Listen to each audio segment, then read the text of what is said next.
Yes, guys, we're live and we're here for our last watch along of the day. It's the Group E is now to be decided between. First, we're covering Japan, Spain, but there's also the other game, Costa Rica, Germany. Any which team of this group can go through. Let's see how this group will pan out. Will Germany face two knockouts in the group stages in a row in the first time of their history, right? Or can they save themselves? Let's find out.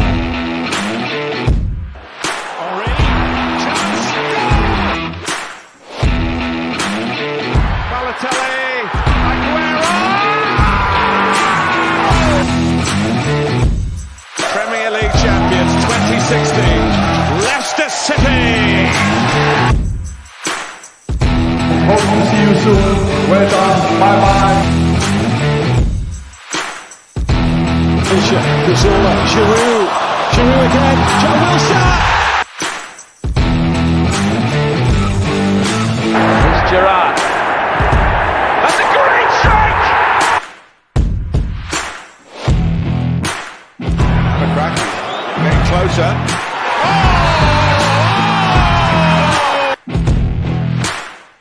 Centre. It's Bergkamp. That's magnificent. Van Persie arriving. Oh, what a goal!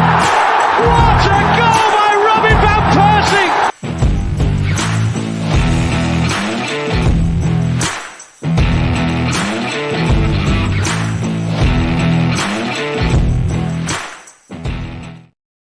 Yes, guys, we're back. We're live with another watch along. Group E, Matchday 3 is Japan versus Spain. Right, any which team could, like I said in the intro, any which team could go through here. Right, because Germany knocked out for the second time for the second time in a row, which will be the first time in their history they've been knocked out twice in a row in the group stages. Right, we got Spain. Spain could easily get knocked out after such an impressive start against Costa Rica. Costa Rica could win and get themselves out. Japan could win this game and get themselves out, though it would be a tall load against Spain. Right? This is why we tip this as the group of death. Right? And what's even good about it is that Japan and Costa Rica have given themselves a fighting chance in this group. So, Manny, how you doing, my bro? I hope you're doing good. Big up to everyone in the chat.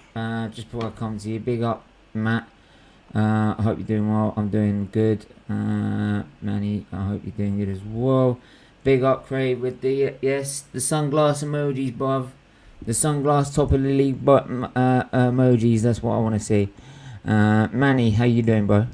Yeah, good. Thanks a lot. Sorry I couldn't join you yesterday, but I was actually doing a stream with the guys from Up the Cherries in all departments. We were doing our thing called World Cup Cherries, but I'm here now and I'm happy to be a part of this. And I've actually got Germany and Costa Rica on my TV, so while you can focus on Japan and Costa Rica, I'd be happy to Japan and Spain. I'll be happy to focus on Costa Rica and Germany because this could definitely be have a lot of ramifications for what happens in the group. In fact, despite being bottom of the group as things stand, Germany actually have a really good chance to qualify if they beat Costa Rica handily. Of course. I mean, any of these teams have a good chance of qualifying. To be fair, if you look at the table as it is, I mean, I'll find the table as it is. I'm also going to bring up, but first of all, bring up the lineup as well. Big up Craig. He's putting those happy face sunglass emojis. That's what I want to see, bro. Right, top of the league, that's what I want to see.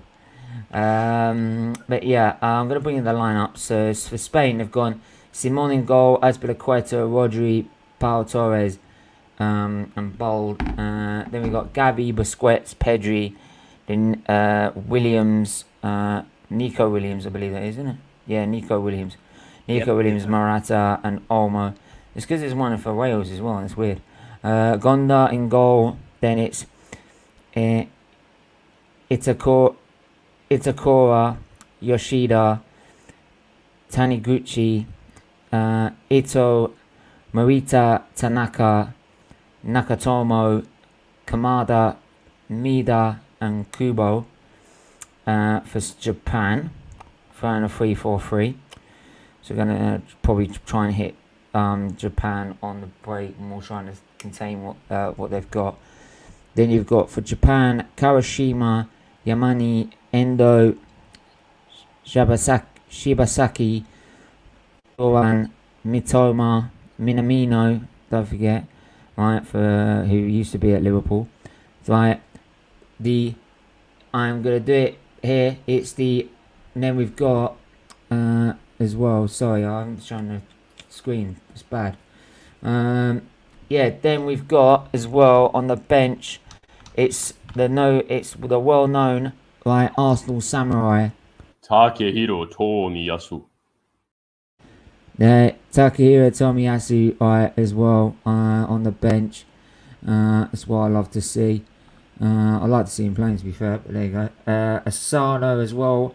The young, like more like a red belt samurai, something like that. Like he's a up and coming samurai, Asano for Arsenal. Saki, Machino, Ueda, Schmidt, Soma, Ito as well. For obviously Spain, Sanchez, Garcia, Lorente, Koke, Asensio, Torres, Raya, Guillemon, Pino, Jordi Alba, Sawyer, Carvajal, Sarabia, Laporte, and Fati on the bench. I'm surprised Fati hasn't got a game yet, to be fair. But yeah, they're playing a 4-3-3 on that, so going much more attacking. So, yeah. But yeah, we're going to keep an eye on the other. So I'm going to give you the table as it stands. This is the table as it stands.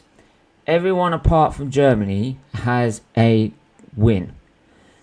Germany have to win to stand any chance of qualifying. Right? If Japan draw, Germany are out. If Japan and Spain draw, then Germany are out. If obviously Germany lose, they're out. And if Costa Rica win, then Japan all need to beat Spain to qualify. Otherwise, Costa Rica will qualify. Right? I think the only way Spain could fall out of this group is if Japan and Spain beat. If Japan beat Spain and Costa Rica beat Germany. Right? Also, if Spain are to go out but Germany to go through, Germany would have to win, Spain would have to lose, but Germany would have to score 8 goals. 9 goals, right. Actually. Yeah. Right? 9 goals to finish ahead of them. Yeah. Right? So that's not going to happen. I'll be gobsmacked if that happened. So either way, Spain are probably either. I think it'll be Spain and any one of Costa Rica and Japan, but Spain can easily lose this game against Japan, like Germany did. And then if Costa Rica beats Germany, then Spain are out, which are highly likely. So the most likely thing is Spain will go through, but Japan could end up as group winners. It depends on what this result is. So, but as you can see, that very open this group. So any one of them can go through. Game's just kicked off here. Yeah, so it's kicked off for me. It's kicked off for me too. 36 seconds have gone, and I'll give you some very brief team news. Costa Rica, of course, have opted for what looks like a 3-4-2-1.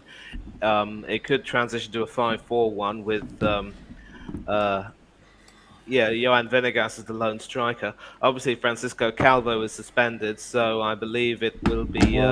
What I'm gonna do is What I was gonna do is I'll bring up the Costa Rica Germany lineup now. Okay, cool. So that way people can see it. So yeah, sure, that would be good. Yeah, I'll deal with that. I'll deal with that. Yeah, I'll deal with that. Obviously, it looks like a back three right now. Oscar Duarte, Kendall, Waston, and Vargas, of course, will be it's three centre backs right now, two wing backs in Brian Oviedo and Keisha Fuller, who scored the winner against Japan, of course. Celso Yeah. Borges and Yeltsin Tejada, the central midfielders. Joel Campbell playing in his 120th international Oh, tonight. ball over the top. It doesn't quite make it for And Spain. Go on. Brandon Aguilera will be the second attacking midfielder behind Johan Venegas, the lone striker. And Germany should be having a 4-2-3-1. We Not see to mention Joshua. Joel Campbell, ex-Arsenal. Yep, thank you for mentioning that. I forgot to mention that. So it's a 4-2-3-1 for Germany with Joshua Kimmich and David Raum, the fullbacks. Anthony Rudiger and Nicolas Soule are the central defenders. Ilkay Gundogan will be pulling the strings in midfield as a defensive midfield alongside Goretzka, followed by Serge Gnabry, Jamal Musiala and Leroy Sané as the attacking midfielders, all behind Thomas Muller. Yeah. And Germany do have a corner right now. So Germany, both hang teams have on, made a few changes, obviously. Yeah, so I'll go for the bench as well. I've got Costa Rica, Chacon, Contelas, Benete, Ruiz, Torres, Salas, Martinez, Alvarado, Lopez, Matarita, Sequeira, Wilson, Hernandez, and Zamora. Germany, you've got Ginter, Kera, Havertz, Fulkrug, Götze, Trapp, Klosterman, Brandt, Julian Brandt, Jonas Hoffmann, Christian Günther, Ter Stegen, Schlotterbeck, Karim Adeyemi, Bella Kotchap, Yusafa Mukuku on the bench. Right. Yeah, it's about time he bloody left. He should have left before the 18 World Cup, bruv. He should have went after 2016. The guy should have never been in charge of Belgium in the first place. And what's funny is they've now wasted their golden generation on that shit manager. Sad, I think it's true, they might have another European Championship campaign in them, but then we'll see. I think one or two of those players will probably have to retire. Courtois has played his 100th cap tonight. I don't know for how long he'll continue. It may be for another one or two tournaments. We'll see. Mignolet will definitely retire if he's not going to play. And Germany are in the Costa Rica penalty area. And a good save that from Keylor Navas. So, offside anyway. Japan threw down the sideline. Ball in. Didn't get to a Japan attacker, but Spain getting caught out down the right-hand side there already. So they've got to be careful. Yeah. And that little German attack by Gnabry was for naught, as he was offside anyway. And I'm actually watching an all-female officiating team for the first time on the field, including Stephanie Frappart, who refereed the Women's Champions League final and also was the first woman to referee a Champions League match on the men's side. Obviously, what we'll do is every 5 to 10 minutes we'll update what the other game is doing. So I'll keep stum now. You could talk about the Japan-Spain game. Well, yeah, I mean, it depends how things go. I mean, Japan know as it stands, they are through.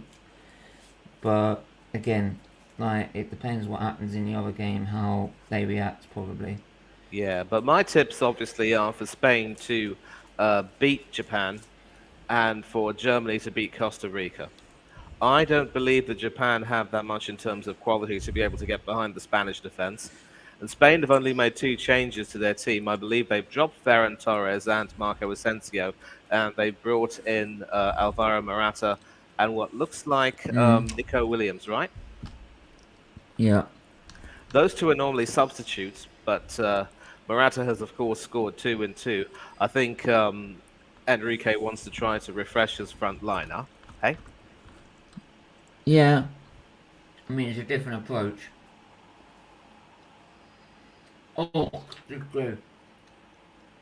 And it's over the top, way over. That was a poor attempt. Right. As far as Japan are concerned, obviously they've had to really refresh their team. I don't know how many changes they've made. I will check that out right now. But obviously after that shock loss to Costa Rica, they were expecting to celebrate qualification, but now they've got to fight for that tonight against the Spanish team, which of course pumped 7 past Costa Rica. Yeah, but So Manny, this is good. Yeah. I wouldn't write them off because we didn't give them a chance in hell against Germany. You know? No one saw what happened against Germany. Yes, but nobody also saw Saudi Arabia beating Argentina. Now look what's happened. Argentina deservedly qualified at the top of their group, while Saudi Arabia will be left to lick their wounds and enjoy their Rolls Royces. But I think Japan has a bit more quality than Saudi Arabia, to be fair. And again, Japan side netting. It's what I'm saying, bro. They've got good attack. They have a decent attacking lineup, mate. They've got to be careful, Shane. Yeah. They go out here. Right. So they had made 5 changes to the side that lost to Costa Rica. They brought in Taniguchi, who's coming in for Yamane, and obviously Junior Ito's come back to the midfield. Ao Tanaka, Takafus Kobo, and Daisen Maeda. They all started the win against Germany, and you can see that the coach, Hajime Moriyasu, was rather naive to leave them out against Costa Rica. That was overconfidence personified, I would say, because they lacked any sort of quality in the final third. They were winning the battles in midfield well enough and really snapping at the Costa Rican heels, but they never were able to test Kilo Navas until near the very end, when I believe it was Daichi Kamada who had a chance that Navas saved. Yeah, I get that. But like, if changes need to be made, you can't have the changes for maybe same team for every game, because you get easily worked out as well. Let me just go for the chat. Normally Lukaku.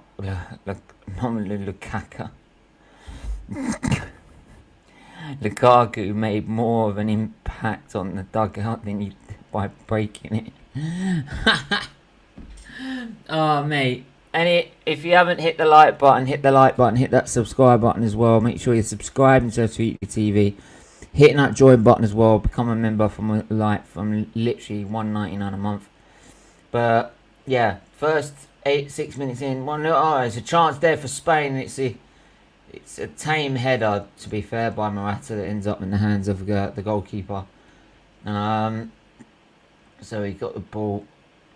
He would have been he would have been offside anyway. He would have been offside anyway. Shuichi Gonda was very badly at fault. That Croatia game, that penalty should have been a penalty. That was not offside. That was not offside. How can you determine that? That's what they judged it on. Up to his elbow was offside. That's what they judged it on. No, that's not offside. How can you score? Especially Germany are 1-0 up. A nice header from the ex-Arsenal winger Serge Gnabry, and that puts Germany up 1-0. Oh! Yep. Wow. I mean, I'm behind. How far behind are you? No, because don't worry. Listen. No, because listen. You're watching the Spain-Japan game. I'm watching the Germany Costa Rica game. What minute you're on?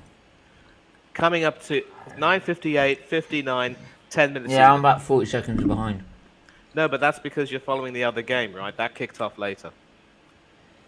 I think they both kicked off at the same time. It's just like this stream's behind. But yeah, Germany break through, giving that to the left, ball in. Oh, and that's a beautiful goal. Exactly. Excellent work on the left. Scores.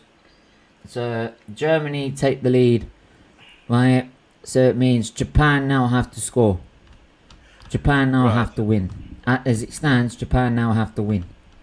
Actually, they might not. Japan do have to win because this is Germany's third goal, and although they're equal on goal difference, Germany have scored more goals. Mind you, if Japan were to draw 1-1, and this were to stay the same, then head-to-head record would dictate that Japan go through. But Japan have to score, and they didn't look like scoring against Costa Rica. Spain have scored. It's Morata. Alvaro Morata again with the goal. People write this guy off and he's doing it for Spain. No. Not just people, mind you. Several Arsenal fans I remember saying that I wanted that fella to consider joining Arsenal, and a lot of people were laughing at me and spitting at me. And Diesel, I'm going to call you out. You're another of those people who said that you wouldn't have Morata at Arsenal. Diesel AFC, Diesel Arsenal. Eat your words, mate. Eat those words. With ketchup or mustard or HP sauce, I don't care. I hope you enjoy them. Can you describe the goal, please, mate? What? Yeah, beautiful ball in. Morata with the header. Beautiful goal. And that's how you use your head, literally and figuratively.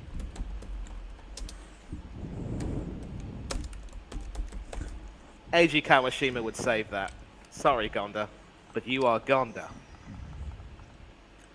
Not too sure, mate. I'm not too sure.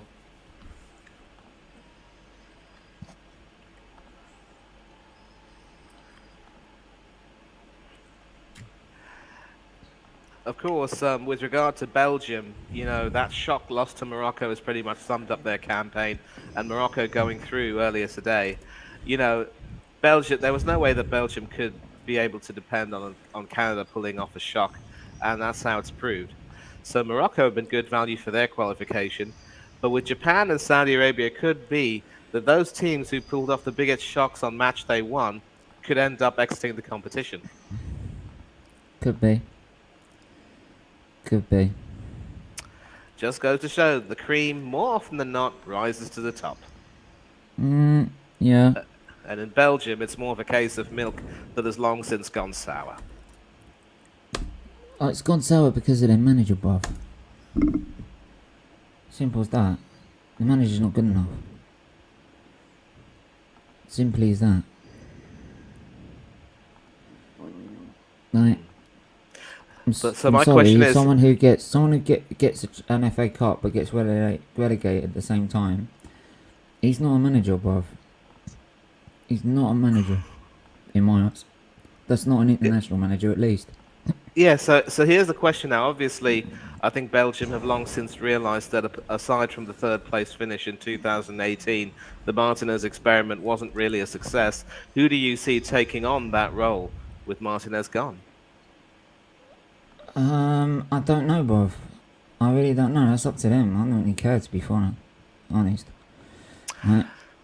And we have Goretzka with a chance, saved well enough by Navas and kept out for a corner. So Germany are on the rampage here. I mean, Japan really have to get a move on and start scoring soon. And they've now got to take it to Spain. They've now got to become more open. That's the problem now.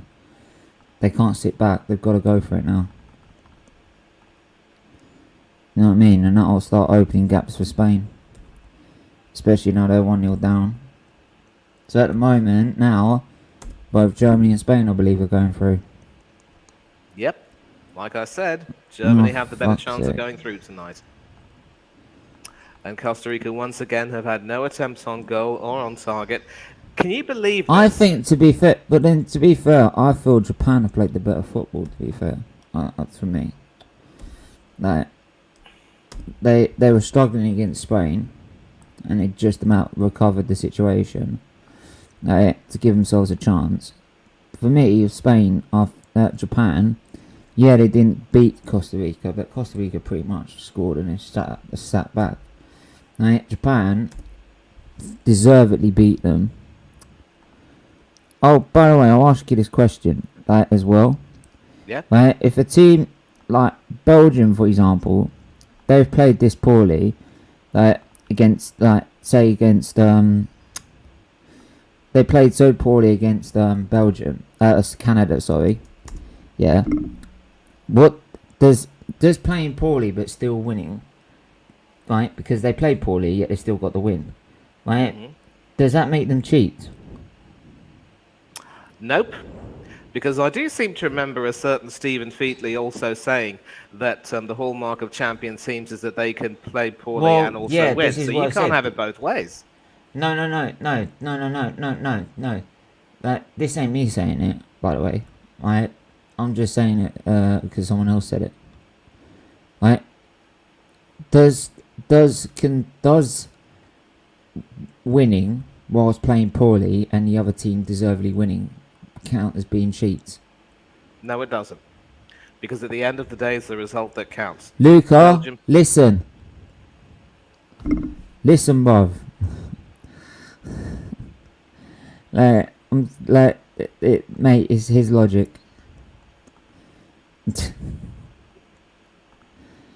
You know, as Arsenal fans, you will know that we've been on the receiving end of such games. We've also benefited from such games. So I'm not going to bring up the games we lost, and I don't quite remember the games we necessarily won. It just goes to show at the end of the day, you've got to take your chances, and Canada can have no real complaints. They missed that penalty from Alphonso Davies. If Fonzie had scored that, it would have been happy days. But in the end, it just wasn't that's what quite. I'm just saying in general. That's what I'm saying, just in general. Yeah. So no, you're not cheats. You take a chance, and you end up winning. Exactly, that's what I was saying, bruv. We played poorly we played poorly against Leeds, but we still won the game. Yeah. Right? Good work there Leeds deserved to win that game. We didn't. Yeah, Yet we still won it. And I said, does that make us then cheats, Luca? And it was like, no.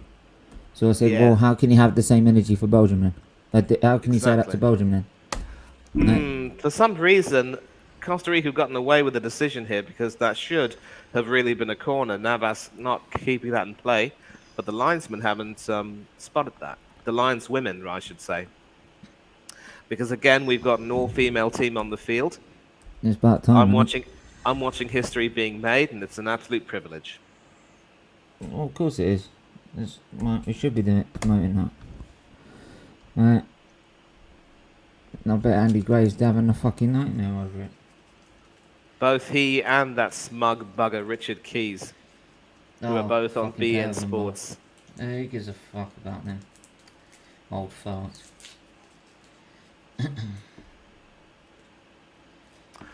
Now all Sky have. Then again, they're getting paid much more money than they were at Sky, to be fair. Yep, which is why they went there in a hurry after Sky got rid of them. All Sky needs. Do you know when Arsenal play Watford? And go doors.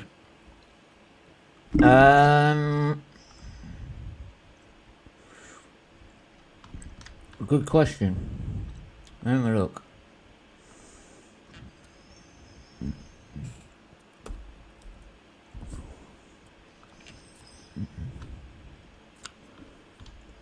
Good work there by Waston to prevent an on-rushing Muller from getting that ball.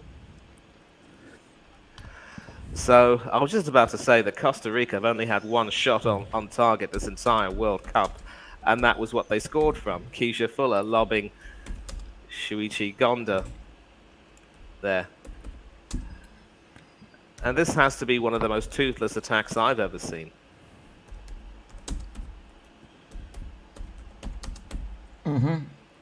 Just gonna find this out.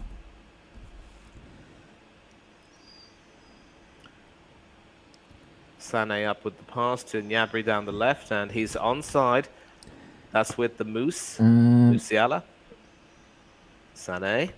And Gnabry down the left again. And some good work, defensive work to concede a corner. So I'm just trying to find. It looks as though Germany have got new life breathed into their campaign. I'm not quite sure, to be fair. I think it's before the Milan and Lyon games. I mean, set to play Watford.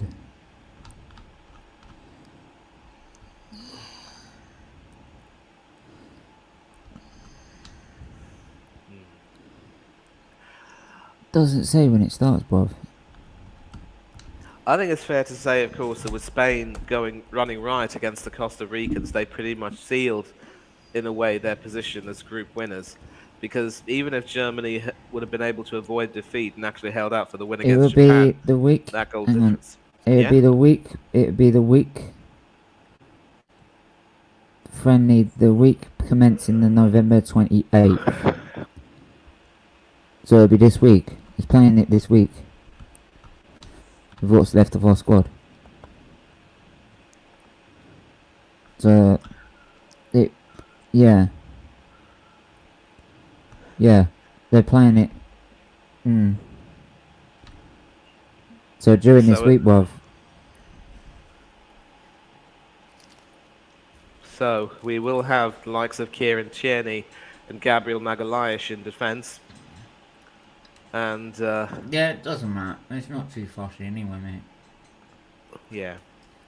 But I was just saying that, with Spain running right against the Costa Ricans, they pretty much sealed their spot as group winners in a way, because that goal difference would prove to be Exactly, Craig. insurmountable, really. Alright. And one thing I don't stand for, Craig, is online bullies as well. Fuck 'em. Right. I ain't gonna call the guy out. Right. Like, his name's too good for this channel. But people who know Twitter know who he is. Did you say his name was too good, or his name wasn't good enough? No, not good enough, sorry. Right. Sorry.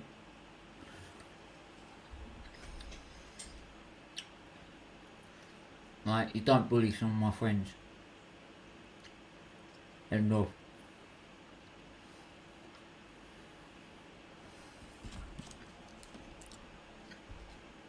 Musiala in the penalty area, Gnabry now. 23 minutes into the Japan-Spain game, still 0-0. 23 minutes here too. Well, wait, I thought you said Spain scored. Was that goal disallowed? No. No, it was counted. Because It I was heard counted.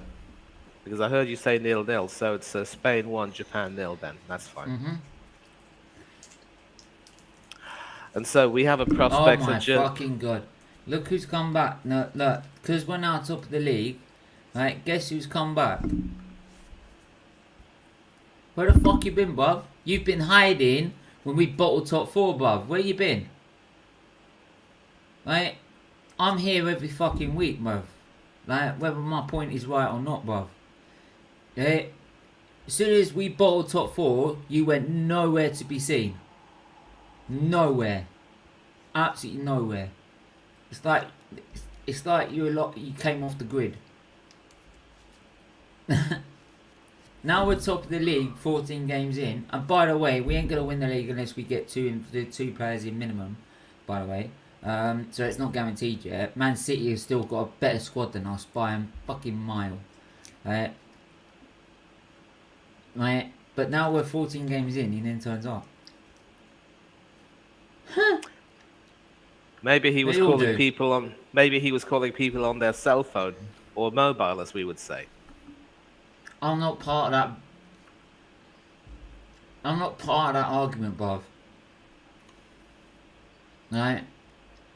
I've got too little time in my life left to worry about that fucking argument.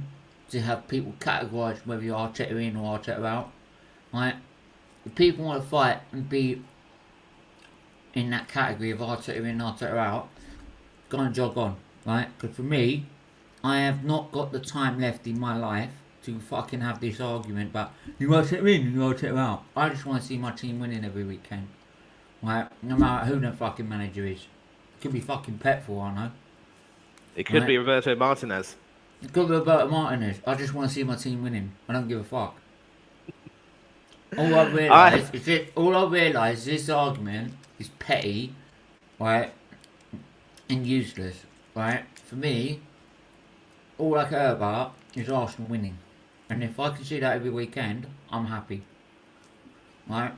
I take it now every weekend at a time. I'm not looking at the future. Mate. Right? How long's the league? What? December? A month? January? February? March? May? Right? 5 months. Some doctors think I ain't going to be here in 5 months. Right? And then some doctors think I'm going to be there next year. Next season. I was already back in the team anyway, Drake. What are you fucking on about? I back my team as soon as the whistle goes off. Don't ever say I was backing the team. I was never backing the team. Right? I just didn't like what was going on at the club. Right? But every 90 minutes, no matter who the manager is, no matter what players we are, no if I don't like Granit Xhaka, not if I don't like this person or this person, I back my fucking team. Because in the end, it's the club that matters, not the players, not the coach, not the frigging owners, not the board. It's the club that matters. And that's what I want to see winning, the club. Right? So don't ever tell me I was never backing my team. Ever. Because I did it every 90 minutes. That's why I did a fucking watch along every week. Right? Sometimes I broke my back. Right? And did myself in. Coming back on Thursdays when I'm shattered. Right? From going to the hospital. To then do a watch along. To back this fucking team. So don't ever tell me I wasn't. Fuck me. Fucking insult.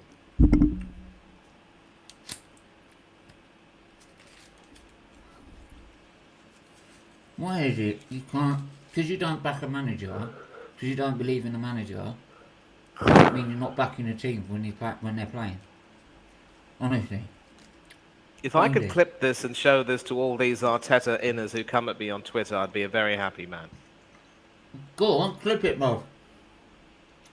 The only problem is I don't know how. But I don't have you for support anyway. I know one way of doing it, it takes forever doing it now. So, any changes to the scoreline on your side? No, still 0-0. And we're just 28 minutes in now, aren't we? And by the way, when I'm talking Arsenal, I don't... Right? Yes, I care about Arsenal, I love Arsenal, right? But I'm watching the World Cup. Yep, exactly. And what about Arsenal when the season starts? It was Campbell there from Costa Rica trying to get a shot in the penalty area but failing miserably. So Costa Rica still have not had more than one shot on target. I think it's fair to say that Costa Rica aren't as bad a team as Spain made them out to be. Sorry, can I just make this one more point? They put that in there to make me think, right, to try and piss me off to say like my argument's wrong or something like that, right? Or to me to disagree with, right? At what point did I ever say I didn't want Arsenal to win the league? Of course I wanted Arsenal to win the league, right? I want Arsenal to win the league. I want Arteta to put me on. This is what people don't fucking understand. People think I want my fucking agenda to be right. I wish I am fucking wrong. I am the most... my fucking opinion is in the mud about Arteta. I wish I'm completely fucking wrong and we win the fucking title. And by the way, Drake, if we don't win the title and you make some bullshit excuse about, oh, we don't got top 4 though, I'm coming for you. Right? If you come in here and make a... If you come in here and put... And basically say, oh yeah, but we didn't win the league, but we were good. We were top of the league for 14 games, and in the end we reached our target, which was top 4. I'm coming for you because that's a shit mentality, bruv. That's a shit mentality. After the season we've had, if we're not competing with Man City by at least within 10 points or right by the end of the season, it's not good. It's not good. It's not. Right? Because we had a chance to win it. Right? Settling for, oh, we got top 4 is a loser's mentality. Loser's mentality. Right? I'm not hearing that bollocks. So I'm already seeing fucking Arsenal fans making that excuse. Because they're scared we don't invest in January. I'm already seeing it. I'm not having that excuse. You can take that excuse and shove it where the sun don't shine. Right? Yes, you have a target, man. Yes, you have a target. Yeah? You have a target. Yeah? But if you are top of the league, your target changes, bruv. And we've been playing the best football in the league. So far, the table doesn't lie. So my expectation had changed. I now say we should be winning the league. We should be buying 2 players in January and going for the league. Right? And if we don't, it's a failure. It's a failure after what we've done this season.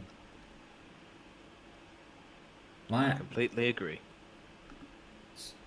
Glass, funny. Mate, you don't, mate, I've got a bit, Luca, I have a stronger mentality than you, bruv. That's why I got top of the league glasses.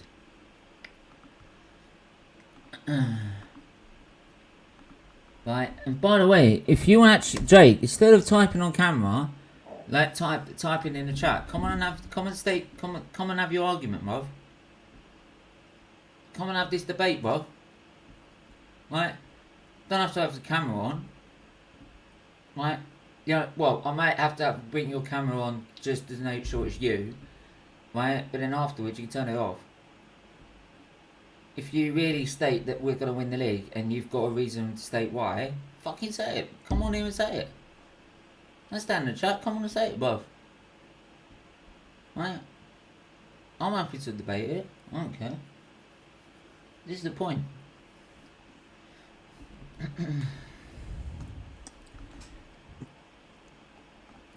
The club is the star. Craig, you have to explain that a little bit to me, because I might not get that. The club is the star, right? It's simple. The club is more important than anything else. The club stars. The club above all. Yeah. I get you, man. I get what you mean. Just call me Craig Malloy.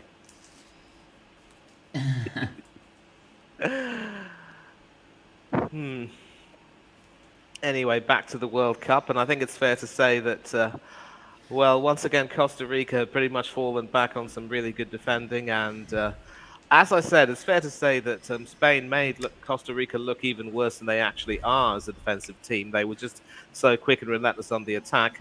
For some reason, I think it's fair to say that Germany started to get the measure of them, and Japan, credit to them, they seem to be doing the same thing here. It just goes to show, really, that you cannot pass judgment on any team after the first round of matches, especially if there are any shocks that happen.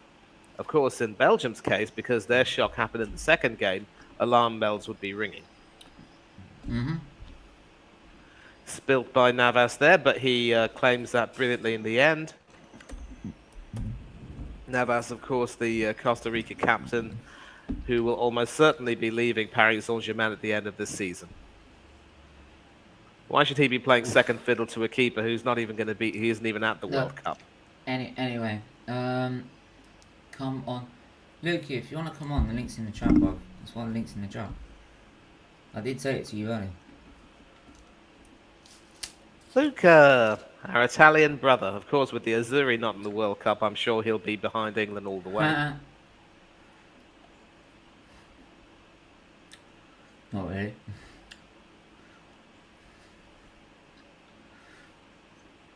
There, well, make sure you're smashing the like button. Make sure you're subscribing to the SFeatleyTV.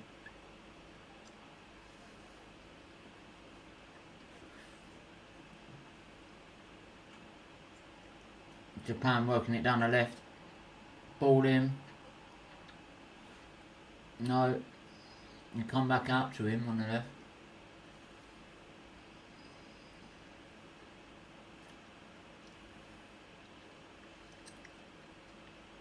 You're getting pressed out by Spain here.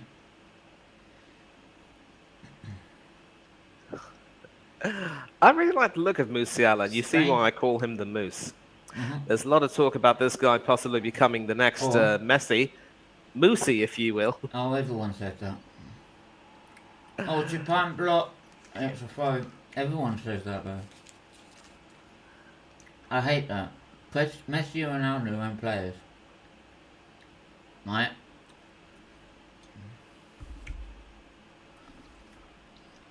Would I take Gnabry back? Yes. So the question is, would Gnabry want to come back? And I believe the answer is no. Reminds me of a famous poem. Well, Maybe because he's now seeing ambition at the club. When he left, there was no ambition. Well, I mean, like, look, it can't just be a flash in the pan. We've got to make sure we back that up. In any case, I'm reminded of a wonderful poem. Of course not. A wonderful poem by an Irish poet called Felix Dennis. Here's one paragraph. Never look back, never look back, never surrender that future you've earned. Keep the track to the beaten track, and never return to those bridges you've burnt. Yeah, but then sometimes they can come back and like be the main man. So it may not be like, look, if he was offered, I would take him. Absolutely. I know. I'm not going to look a gift horse in the And mouth. like I I'd said, say, he's well, like unlike when we sold him, we're showing actual ambition. Like, yes, we might not win it this season, but I actually do think that this time when we show ambition, we actually mean it. reminds me of that wonderful song that Chris Waddle and Kevin Keegan sang. This time we'll get it right, more than any other time. Yeah. Or I'll go from the Only Fools and Horses saying, this time next year we'll be millionaires.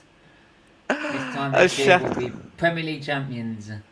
A shout out to, of course, our favourite Irishman, Derek Healy, better known as Del Boy Gunner. What's the crack? What's the bleeding story? How are you doing and all that bollocks? Yeah. Can't wait to catch up with you soon, mate. Take care of yourself. Del, you gotta get on there, bruv. Right? I ain't had you in here in ages. We gotta get you on here. Better make sure you got a Peaky Blinder cap ready. Oh, I can sort that out.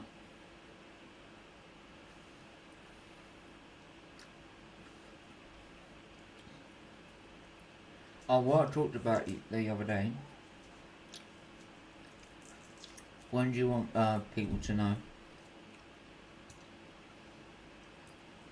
that you would go? You'll be the. I think you'll be the best judge for that. You'll know that when the time is right.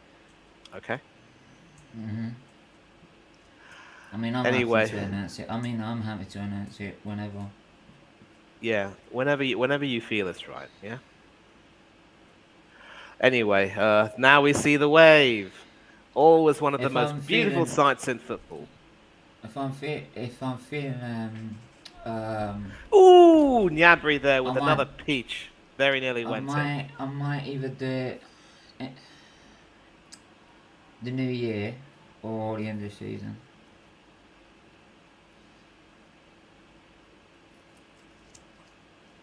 Because in the end of the year, we've got a plan for it. Yep, there's a lot that I have to learn. A lot. Don't worry, but by the time it's all done, I'll make sure you know how to do all this. Don't worry about that. Yep, and once again, the wave is still rushing. Always one of the most beautiful sights in football, seeing the supporters come up and down in unison. And the mixed crowds as well. The mixed crowds as well.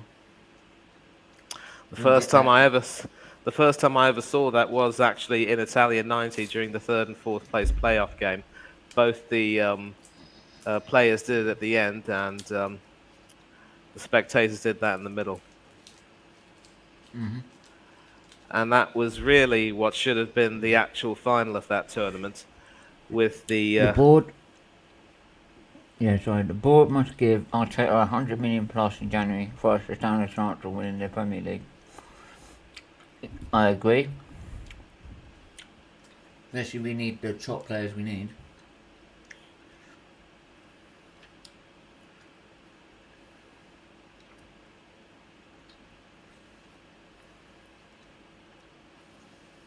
Would you take Jonathan David at Arsenal? Oh yeah, I wouldn't mind him at all. Welcome to the Arsenal, eh? Bear with me 1 minute. I'll be back in a sec. I'm just going to drink before I use it to get it cold. All right. So, in the meantime, I will now. Navas punches that out, but it's still bedlam in the penalty area. And finally, the lineswoman once again comes to Costa Rica's rescue by saying that they're offside. So Gnabry and Musiala have been able to find some wonderful space and get into the penalty area, but the problem is their runs simply haven't been timed. And we're going to take a look at what's happening in Japan and Spain. Spain are now attacking down the right. It is Nico Williams with the ball. And so far, that Morata goal is proving the difference. Alejandro Balde's on. So a lot of changes have been made. Clearly, Enrique wants to freshen up the team, and Spain win the ball now. It is Busquets who has it, passing it to Dani Olmo. Can't take a shot because it's blocked, but it's still with Spain right now.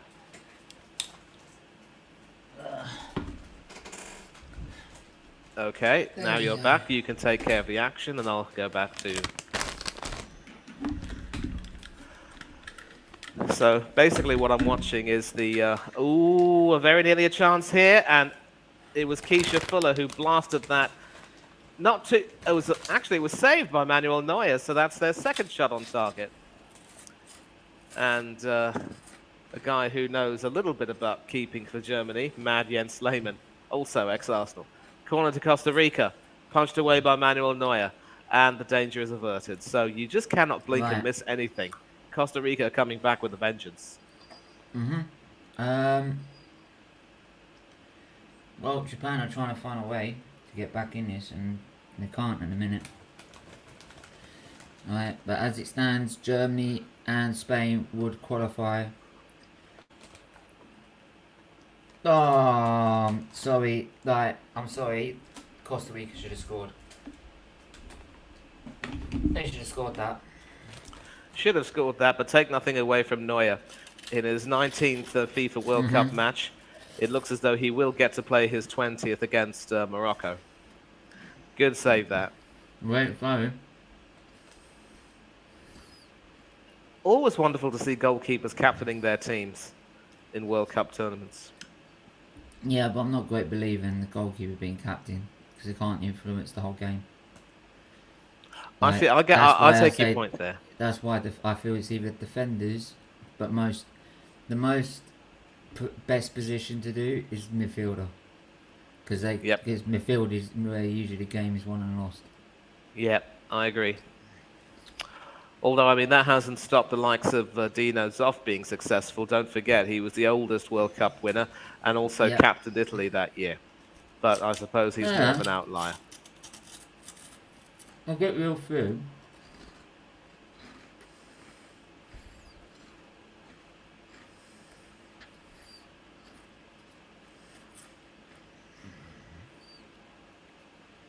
David Seaman. Messi captained in the Copa America. I know. For example. And of course, once Messi retires, there will be no shortage of candidates to possibly captain Argentina. Oh, yeah. Because the best part about this Argentinian team now is that as much as they're still happy to have Messi contributing, there are a lot more players who are willing to step up to the plate. And I want to obviously applaud Enzo Fernandez and Julian Alvarez. Alvarez, of course, with Pep Guardiola's Manchester City, who've contributed with goals this campaign and really stuck to their task. Their midfield has certainly looked really good, and with Argentina, the cream has risen to the top. Scaloni has found his best formation, and my dear apologies to Steve-O, Borche and company, my Aussie brothers. You won't stand a chance against this Argentinian team, who are now serious contenders. Of course not. A minute of stoppage time between Costa Rica and Germany. The fact Australia got through is big enough for them anyway. Yeah. The fact they even got through is big enough for them. Yep. I mean, credit to them for their win over Denmark. They were ripped to shreds by France, though. Yeah, I know, but in the end, they sort of. I think they knew the first game was going to be a write-off. A free hit, if you will. Well, yeah, but it was all about the next two games that were going to define whether they go up or not. Yeah. I mean,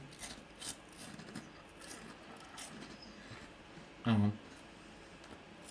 And Frappart seems to be coming into the action almost immediately. All the way. Half time. For Japan, Spain. But look, as I was saying with as I was saying with how do what was I just talking about? What was I just talking about? Oh yeah, with Australia for example. Like, yeah, I mean, when they scored early against France, right, there might have been an opportunity to maybe get a neck of draw out of it, right? But obviously, France's quality and on the pitch and on the bench just shone through. But like, so in the end, it was always going to happen. But at least they tried to sort of influence the game in some way. But they knew in the next two games it was going to determine whether they go through or not. Yep. And I think Denmark will certainly look back on that goalless draw with Tunisia as what started to set them back. Because again, you've got to make sure you try and build your momentum from the very first game. Denmark was shocking. That's another one that's been a big disappointment. Yep. Christian Eriksen's return to tournament football, bit of a disappointment. But listen, I still think the bulk of that team will do a good job at the upcoming Euros, should they qualify, of course. By the way, I'm going to take a look at the Nations League and see which teams are in the semi-finals. Obviously, if Donnarumma wins that with Italy, everyone's going to sing his praises as one of the best goalkeepers in the world. Do me a favour, bruv, as you would say. He's not a bad keeper, to be fair.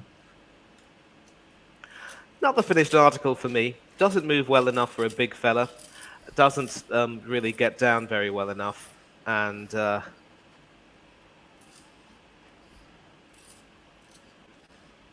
Maybe.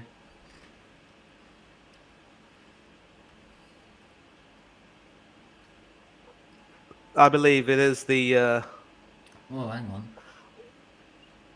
So it's the Netherlands, Croatia, Is that Spain... the second... Hang on. Yeah? Oh, it's that second Avatar movie they finally coming up with that they said they were going to do, and it's taken them fucking ages to do. Well, that should be good fun. December 16th. That should be fun. I mean, fuck's Right, sake. so it's the Netherlands, Croatia, Spain, and Italy who will be competing for the Nations League. That might be at the end of the season, I believe. Denmark, of course, just missing out, as did Portugal, as did Belgium, and as did Hungary. And of course, England have to face the prospect of playing in the B League of the Nations League next season, along with the likes of Wales and the Republic of Ireland.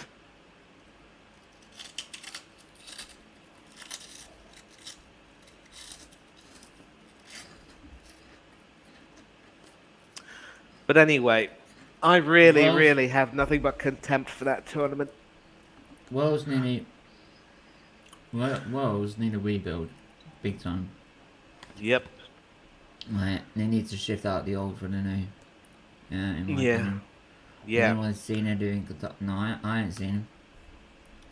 And if he One is, exception, hopefully of course, will be Wayne Hennessy, because I'm sorry, Danny Ward is simply not good enough. I don't know what Hennessy was doing in that second game, Jesus Christ. But anyway, like, I don't know. Maybe, I hope Edu's in Qatar, looking up some players in this World Cup. But then also, apparently the Madrid's still pretty much nearly done.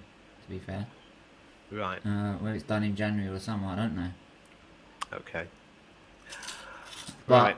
that has been a win.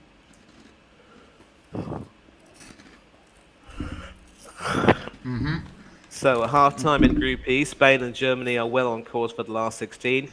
But these next 45 minutes, one Japanese or Costa Rican goal will change all of that. Watch of this course. space. I definitely don't see Costa Rica qualifying unless they beat Germany, of course.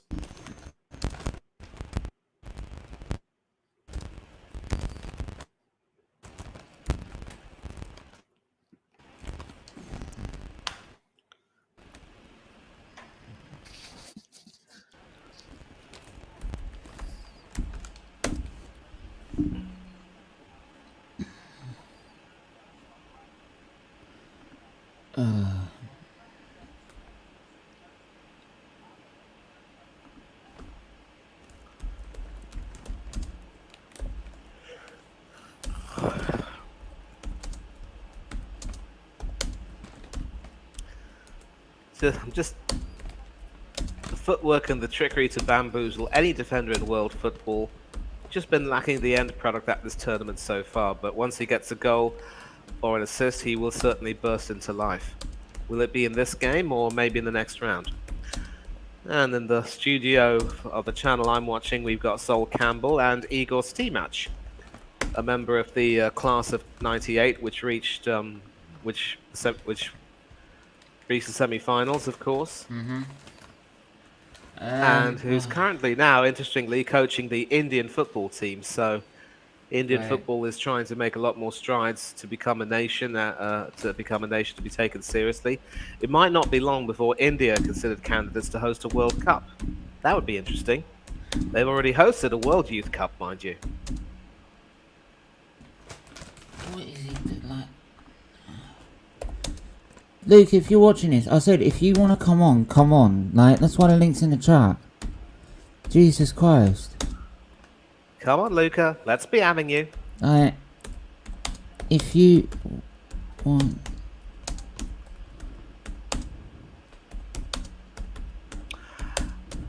And a word of advice, if you click the link and sometimes the link doesn't work, copy and paste the link into your browser.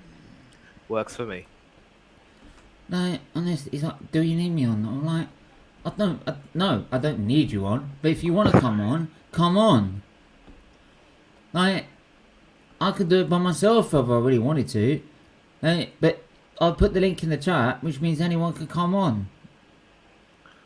Like, it's not a fact whether you need me on or not. Christ almighty. Anyway, stats are, yeah, if I look at the stats, like 83% possession for Spain. So yeah, I'll show you the table as it is, bro. Table as it stands. Don't know why we're at the bottom there. Change the layout. Nope. There you go. So as it stands, bro, Germany and Spain are going through, and Japan and Costa Rica are going out, which is kind of what everyone predicted. Yeah, I didn't predict Germany. To be fair, I've probably predicted Germany to top the group, to be fair. So, but I did say both of them will go through. So. Yep. So I'm just taking a look at the Morata goal, and it's wonderful how he has a good sense of positional awareness, not wanting to completely stride offside. It also must be said that the Japanese defence played him on, and so he was able to score his goal, and it's 1-0 Spain. Exactly. Seriously, this fella has, I mean, he's now tied, of course, for the most goals in this World Cup with the likes of Mbappe and Rashford. So could this be the tournament where he is now taken seriously as a forward of genuine class? I mean, like, it could be like people are like give him so much stick, and some people are right to give him so much stick.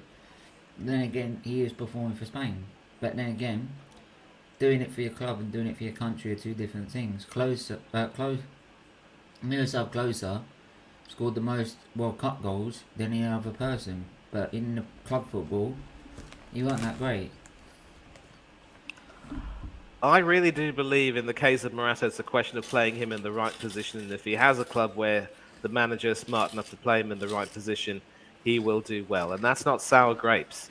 Sometimes positional stability will make a big difference if you're a forward. It's a point.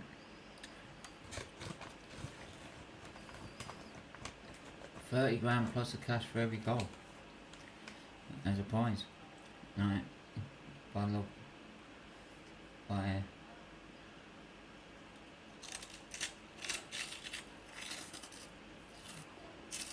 I will certainly, and of course they're showing advertisements for the upcoming second round matches. The Netherlands versus the USA will be an absolutely tasty affair.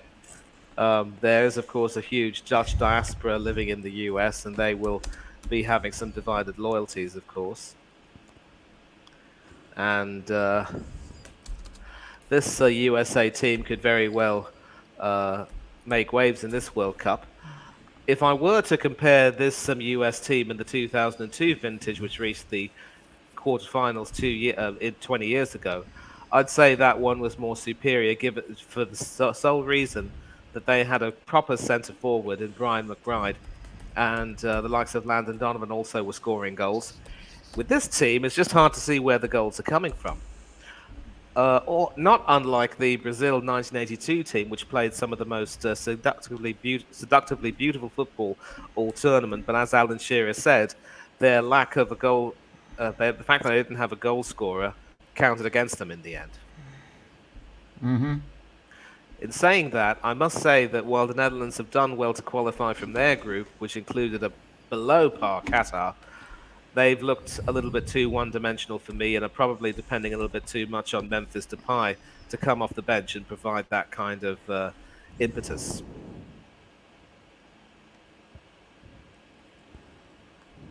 So I don't see them going too far this tournament either.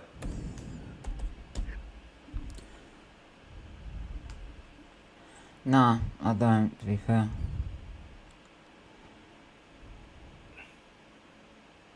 I mean, don't get me wrong, defensively they've been solid. Van Dijk, Ake and Urian Timber have been really good. I think Matthias de Ligt started the first game, but then ended up being replaced.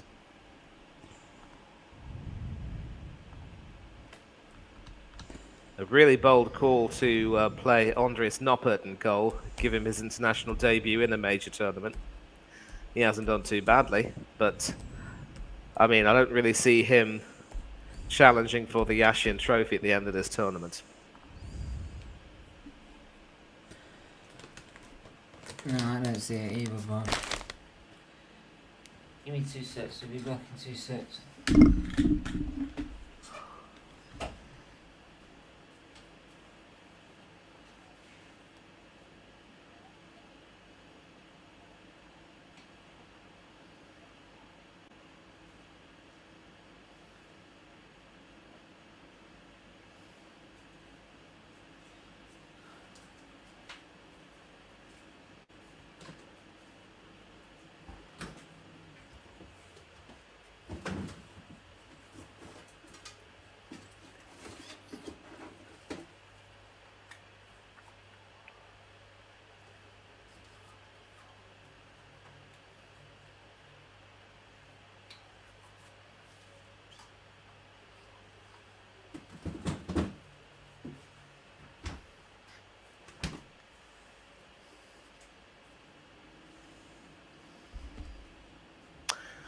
Right, so the players are just coming back onto the pitch, and I'm going to check on my game as well.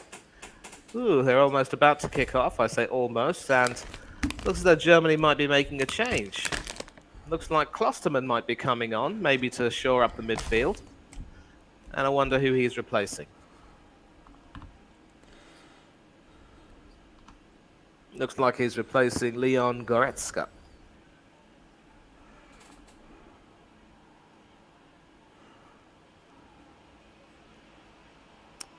88% pass completion, 5.7 kilometers run. Maybe it's a case of game management, wanting to keep Goretzka fresh, or maybe Goretzka might have picked up a bit of a knock. And Costa Rica making a change. Their number 14, Salas, is coming on for Brandon Aguilera. The Euro starts in March. How are the Euros starting in March? How are the Euros starting in March? I think he means the qualifiers. Oh, yeah.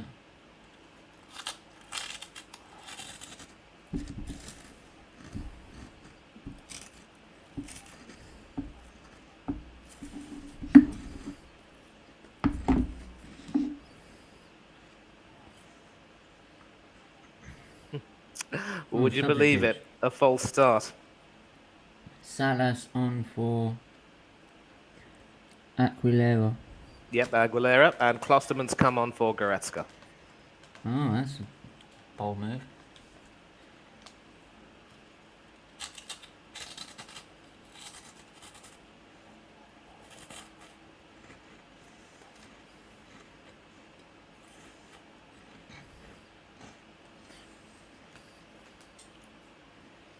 Klosterman, I don't know too much about. Goretzka, no. Quality midfielder. Absolute quality.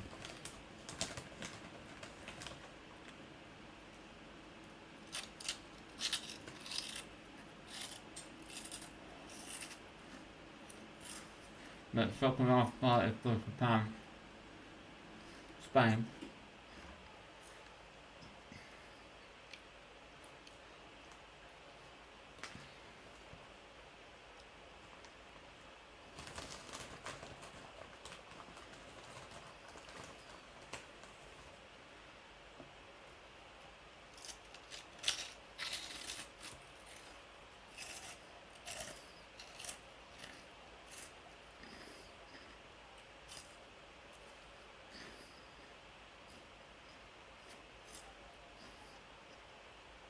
But Japan just passing it down their back line. Right now.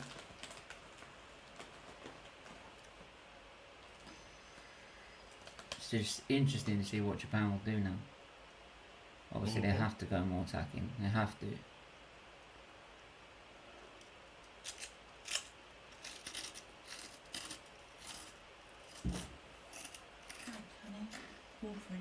Alright, 3.5. come on.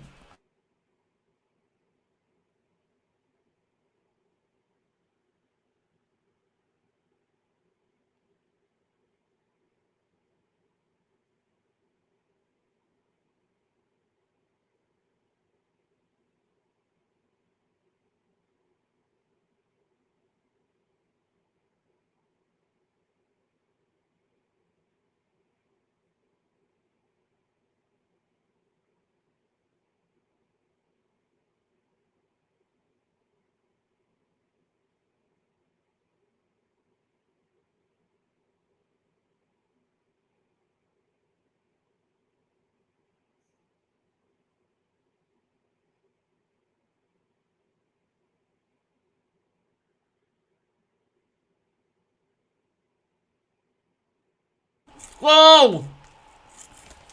Japan! Japan scored! Well, that puts the cat back amongst the pigeons. It now means that Germany need to score again. Well, it puts them equal on goal difference.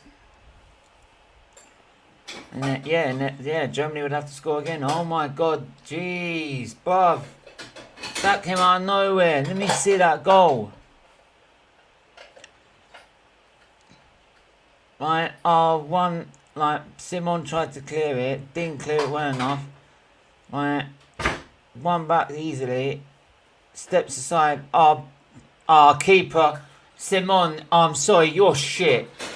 You're shit. I told You're you. shit. I told you. You are shit, bruv. That is shit. I'm sorry. I'm not having that. That is absolutely diabolical. That should be easy. Easy. It's not even in the corner, bruv. You got perfect. You got enough to get a strong hand to that. Fuck me. You're done. You're done. And I think David De Gea, if he's watching that, will be thinking, and this idiot Enrique dropped me for him. No.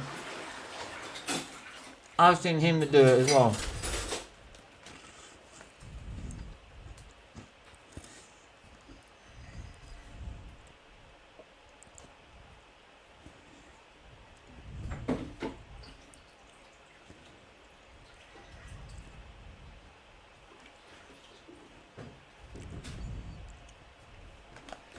But of course, if Spain score again, it will be back to square one.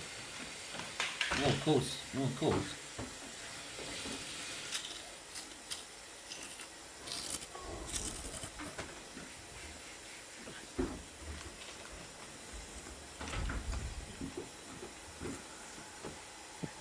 Oh, Japan on the front foot again.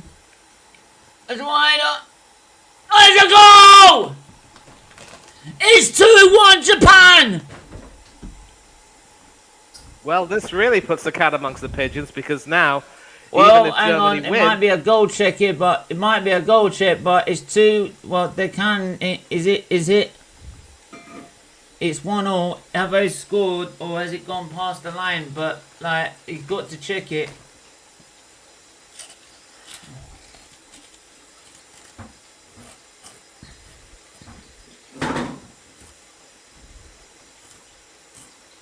so could we see Japan topping the group? Wow. No.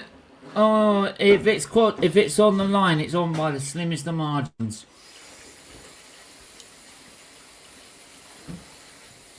That's why you've got goal line technology. Oh, yeah, but yeah, this ain't goal line technology. This is VAR.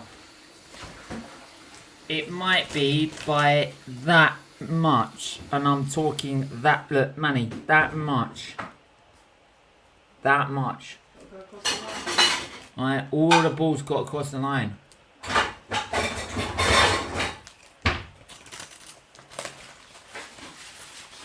I'm aware of that.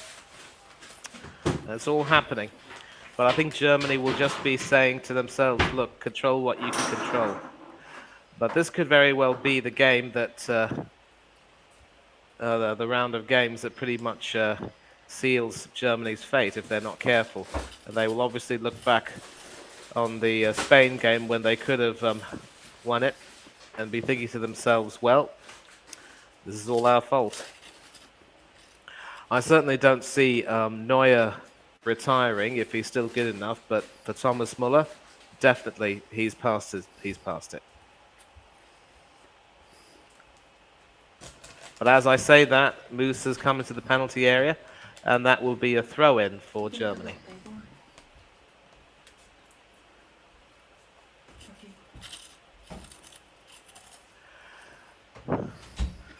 So what have you got there, Walkers or Watsits? Not so much. Oh, yeah. Matthew Hoggard always liked the roast chicken flavoured one. It's a goal!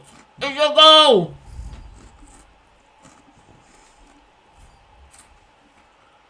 Well, Luis Enrique has a lot of work to do now. And I think this match will probably also put paid to Spain's hopes of being taken seriously as a favourite for the tournament. But as for Germany,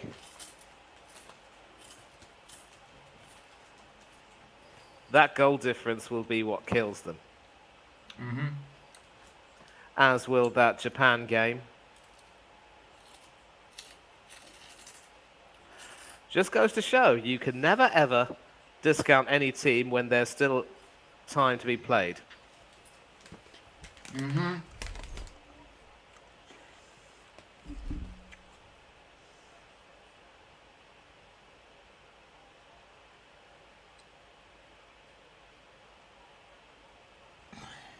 I still believe that Germany do have the nucleus of a fine side, but I think they must have gotten the gotten updates So on Germany, that because they're making a change. So Germany now have to outscore Spain. Yep, and that's why they've taken. So in that case, they'd have to outscore them by 8 goals. Yeah. So what they've done is they've taken off Ilkay Gundogan and brought on Nicolas Füllkrug, a forward for a midfielder. How was that penalty for Argentina against Poland? There's never a penalty. Yeah. It's a... Luca, don't say that. For fuck's sake. Look, what is it with you? You just automatically assume people got... There's still 35 minutes to play yet.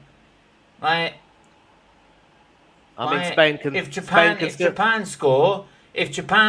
If Spain score again, right, and Germany score again, then Germany are going through. So you can't say that, bruv. It's on a knife edge, bruv. What a game this World Cup has. What a game this World Cup has been amazing, bruv. Say it, bruv. Yes, it is. Right. I'll tell you what. If you're going on the Don Robbie channel, like for Senegal, like their Best of Enemies program, they should get me and you on there. Best of Enemies, right? Best friends, but best of Enemies, bruv. Right? England, Senegal, bro. You know what I mean, bruv? You know what I mean?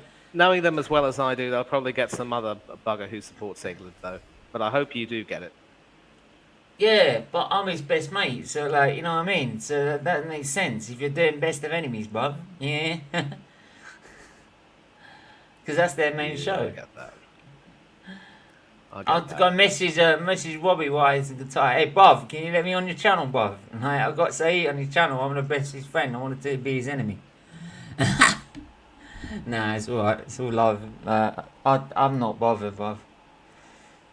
Right. If they do call, if you do, then I'm not gonna say no, but yeah. Of course, Costa Rica now are suddenly starting to come ahead. With Craig, I did see you in the background, bruv, but your device just wasn't connecting. I don't know whether you want to try again or not, but I did see it in the background. Honestly, no, let them try again because sometimes my try again, Craig. Yeah, sometimes it works, sometimes it don't. So try again if you can, and if it don't work, it might have to work on a different day, bruv. It's a lot better if you've got a laptop with you.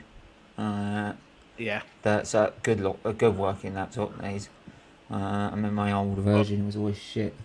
Or if you're on your PC, whatever works. I'm tempted to get rid of my other one for about 50 quid. Shit, it was one that was bought for school. It wasn't bought for streaming. Because this one's a gaming laptop, so it does the streaming. It's got Rome Total War on it at the same time. Yeah, I get that.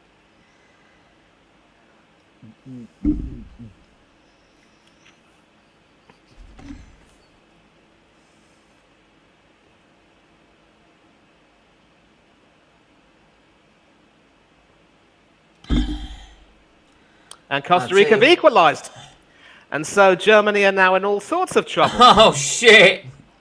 Oh, shit. Oh, shit.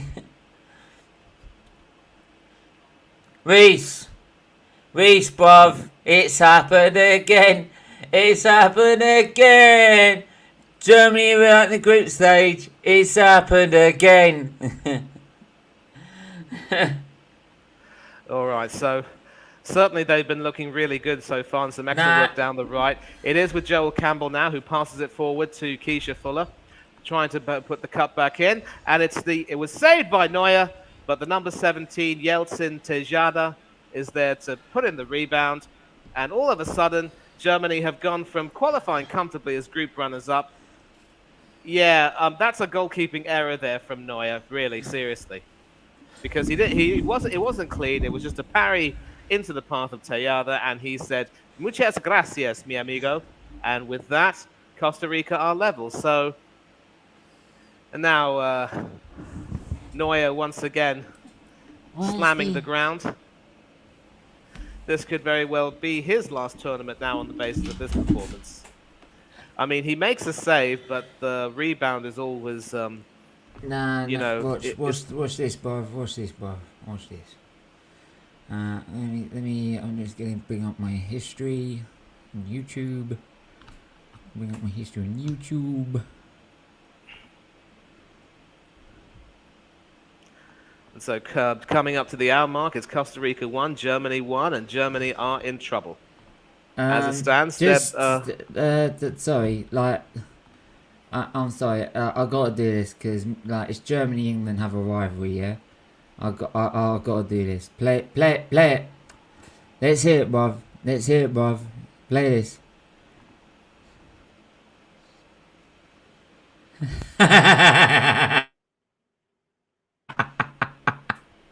No, wait. Ah, shit, I forgot to play it. That's it.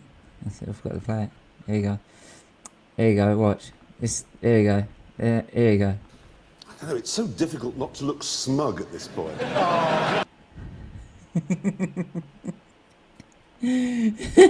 Ooh, off the post from Germany there, and Germany were inches away from coming back, and that was the Moose who very nearly ran through. So it's end-to-end stuff here on my neck of the woods. Terrific work down the left. I believe that actually took a deflection off a defender. It was off the inside of the Good post. evenings by Big Up. Can't I see how you're doing, Bev? I hope you're doing Mr. well. O'Connor, good to see you. Stephen, my browser's Craig, if you've got Google, are you using Google Chrome? If you're not using Google Chrome, use that, because it's usually the browser that StreamYard usually works on. I don't know why it works on anyone. It doesn't work on anyone else's, but Chrome is usually the best when it works on. I use it from my I use it on my laptop all the time, bro. And now it's the Musiala show, and well, Germany win a corner because apparently that went off a defender. Wait, we're going to see what's happening now. They've hit the fucking post, bro. Yep, that was the Moose. The fucking post. And it is a corner for Germany after some good defensive work. So Joshua Kimmich will be taking that. Right-footed away swinger, hoping to find a man. This is a wonderful game, end-to-end stuff. And this is exactly what you want, if the unthinkable happens and Costa Rica do end up winning this game and Japan end up winning their game, then both Spain and Germany could be out. Well, you went out a bit there. Yeah, we know if Costa Rica win their game and Japan win their game, right? We know, but both Costa Rica and Japan will go through. Now that would be the biggest upset of all. Yeah, of course. Oh my god, Japan nearly were through again, bruv. Japan were nearly through again, bruv. I'm not joking. Yeah, and now it's Rudiger's turn to hit the outside of the post. Please, Costa Rica, score a goal. Score a goal. Score a goal, I'm going to be jumping up and... So you don't want Spain to go through, do you? No. No, it's the underdog, bruv.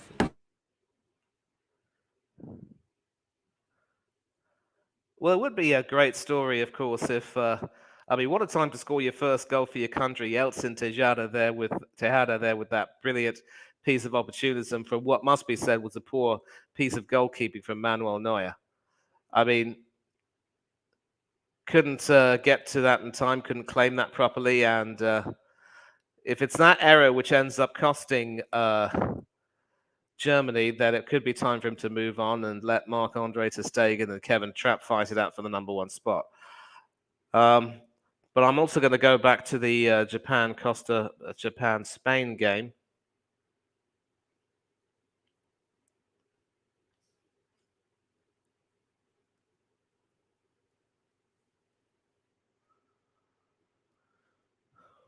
Still 2-1 between the Samurai Blue and La Roja.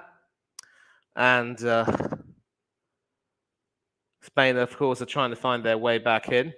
Of course, Spain know that another goal will still make things interesting, but with Japan now having scored more goals, their head-to-head record will be better than Germany's, which is why this round of games in this group is certainly an exciting game, and I'm glad I'm able to join Stephen to provide dual coverage. And back, of course, with Costa Rica and Germany, which is my responsibility.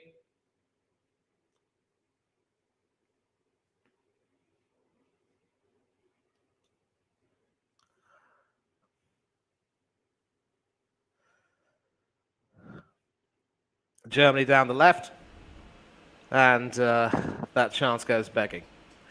So yeah, typical. My internet starts to crash as usual.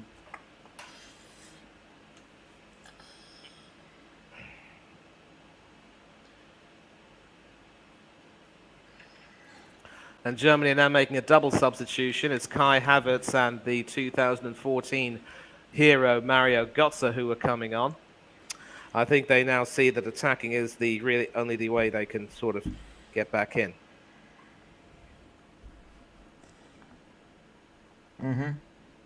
So it's 2-1 there. I need to change it on the banner, don't I?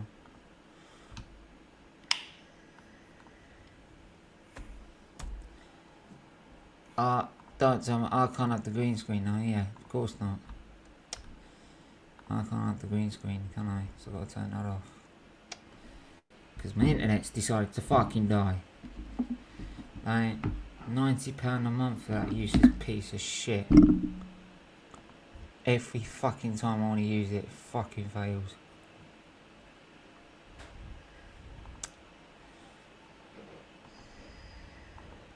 Carne O'Connor and Craig Malloy, two people who always seem to be on every single stream. Big up to you both.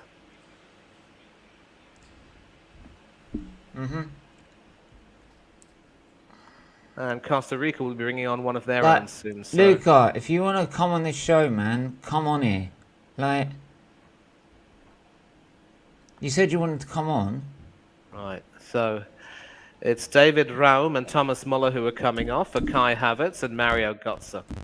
Götze, of course, sealing a sensational return to the Mannschaft long after it was thought that his career had, fizzled out.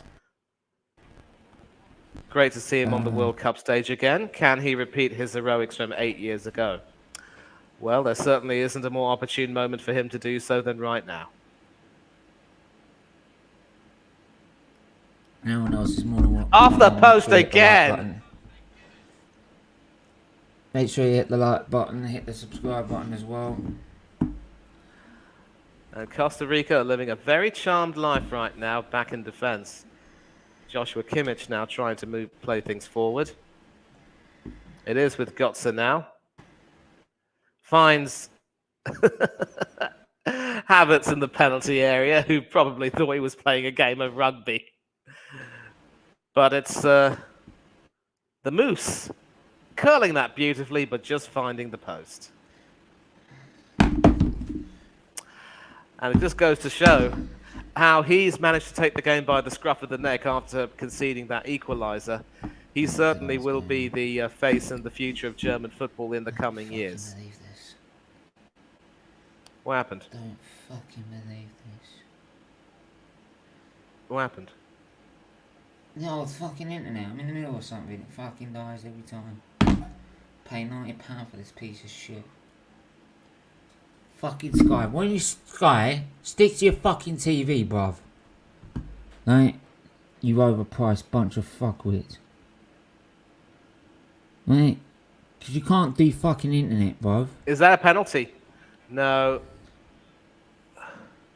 Oh, it's off the post again. It was a good shot, to be fair, and I don't think the keeper's getting to it.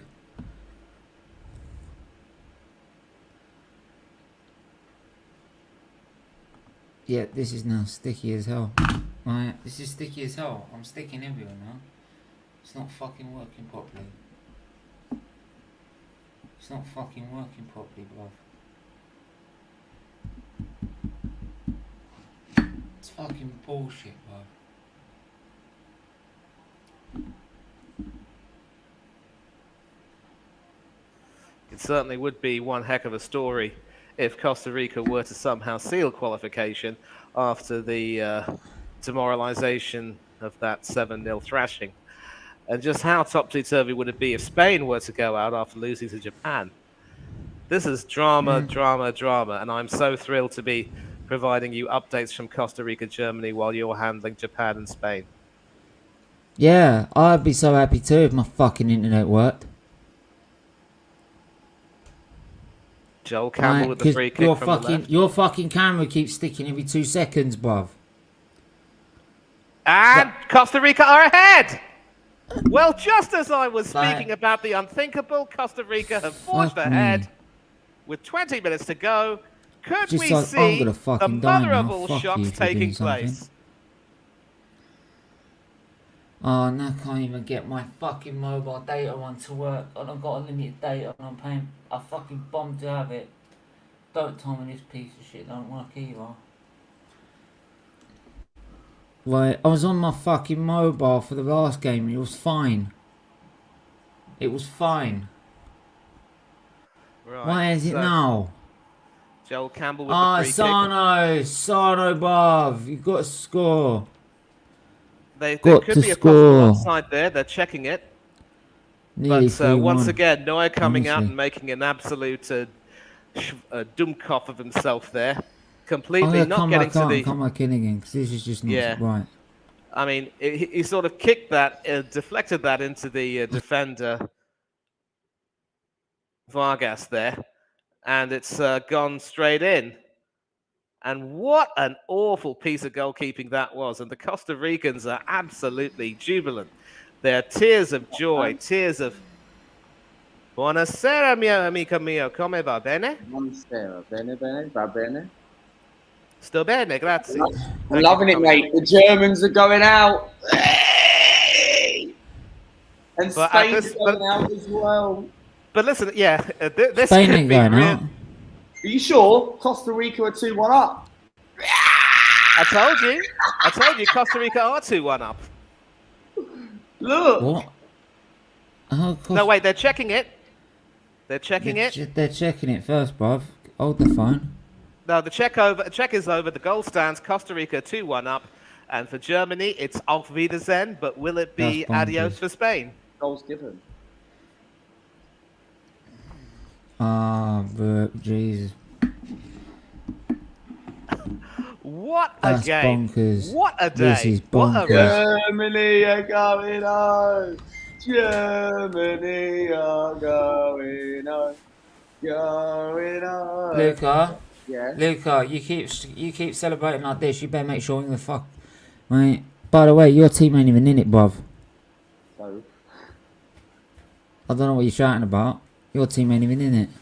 I know that. For being Right. in So you can jump and down as much as you want. You can jump and that. You can jump as much as you jumping up and down as much as you want, bruv. You ain't even in it. Now we can jump up and down because we're through to the last 16. We qualified. Germany are going Oh, but home. not yet. Well, Havertz has just equalised, and I think they're in a hurry to try and get the ball back. And it's all happening out there, and Frappart's trying to calm things down. I think Waston isn't really releasing the ball, so... And Frappart's saying, sorry, boys, you're not going to escape from me, calling them back in. This is really good. I can't believe it. If Germany and Spain and Belgium go out within the same few hours. Wait, Luca, he's just said they've equalised. Yeah, Germany have just equalised, so What? as things stand, Why Japan... is it you say things before it fucking happens? Yeah. For God's sake. This is what I said, Luca. Luca, until it happens, you cannot confirm it. Yeah. Jesus has just equalised. I'm a bit behind. Wait, are you watching on the Yes, telly or are you okay. streaming it, Luca? 3 minutes. Turn my TV off. I'm streaming it. Yeah. Oh my God. Kai Havertz scored. A good goal, man. Kai Havertz. Yeah. He's a flop. Good goal, though. He has been a flop this tournament, but he picks the right moment now to keep his team in the hunt. And Costa Rica making a double substitution now. It looks as though Keisha Fuller will be coming on for Jewison Burnett. Please. Joel Campbell has to get the winner. Please. Do you know what I would have said? Well, Campbell's still on the field, obviously. And number 22, Matarrita, has replaced... Because, I'm sorry... has also come on. And now Germany are on the rampage. You can say that Musiala has been the inspiration there. And with about 16 minutes to go plus stoppages, it's still anyone's game. First World Cup goal for Kai Havertz, 11th for Germany. Some good work there in the penalty area and just dinking it past the on-rushing Keylor Navas, who So it's pretty 2-2 much now. went the wrong way. Yep. Bloody Germans. Oh, this is just not going to work, is it? No! Germany coming forward again. Havertz. A chance for Germany. It's gone out of play. And Pissed off at this. I am getting seriously fucked off with this now. like, what's happened? Even what's happened? Check your connection. It's the only connection I'm getting, bruv, you fucking prick. Wi-Fi. Fuck it. Do you The know what? Wi-Fi Fuck in this. it. Fuck this. Someone obviously does not want me to stream this. Oh, what's happened?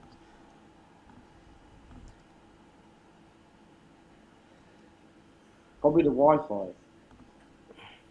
Or put your personal hotspot on from your phone to your laptop. Oh, I've done that. Leroy Sané now in the penalty area. Come on. And Fulcrum could have scored, but... The score, but went wide. Got out No, of actually, Keylor Navas has saved that. Yeah, he's just saved it. I'm on 75 minutes. Right, so it's 2... Right, it's 2-all here. It's 2-1 still to Japan at the minute. The face is frozen. So... Brilliant I can't save do there. nothing about it. No, you can't. Brilliant save. A Right. big right hand. And it could very well be that Keylor Navas' right hand keeps Germany from qualifying. Unfortunately, this guy knows fuck all about running internet systems. He's installing new hardware. Well, how have you been doing it since we fucking bought it then? You lying pricks. Fucking, you wouldn't have that fucking excuse in front of me, bruv. Oh, come on! Come on, Costa Rica, man. As it stands, Germany is still going out. How the hell would Japan top? Crazy. Been really good this tournament. And I know what Stephen's going to say. You're going to say, Luca, that's another team you just ruled out.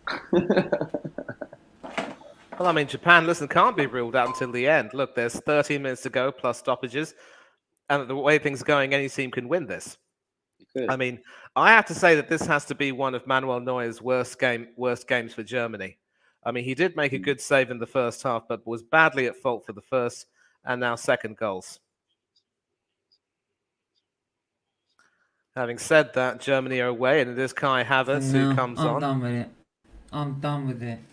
I'm done with this system. Why are you done with it? I'm done for it. Why? Because I've got nothing that fucking works anymore. Just like my fucking life, to be fair. Even Maybe it's a fucking imitation of my life. Right? It all works for a bit, but then fucks up. Oscar Duarte, they're getting a booking. Not sure for what, but a German corner to be taken by Joshua Kimmich again. Come on, Costa Rica. Get Joel Campbell to score the winner. And goal kick being awarded. Apparently, Rudiger's complaining that Waston had, taken that off. So it is a corner now. So let me just take a look at the... I'm not even streaming the other game. I'm not even watching it. Jesus Christ. I'm only watching one game.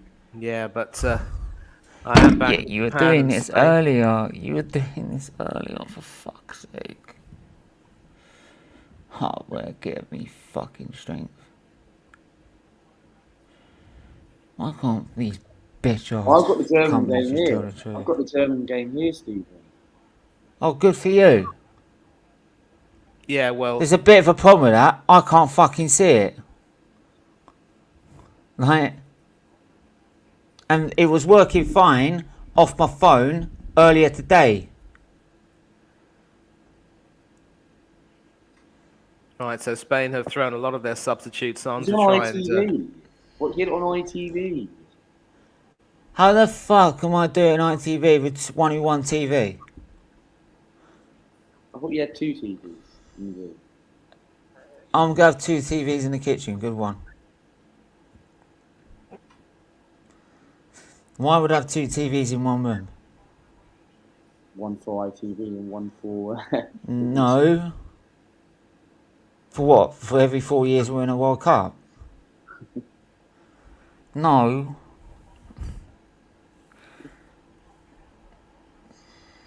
Fucking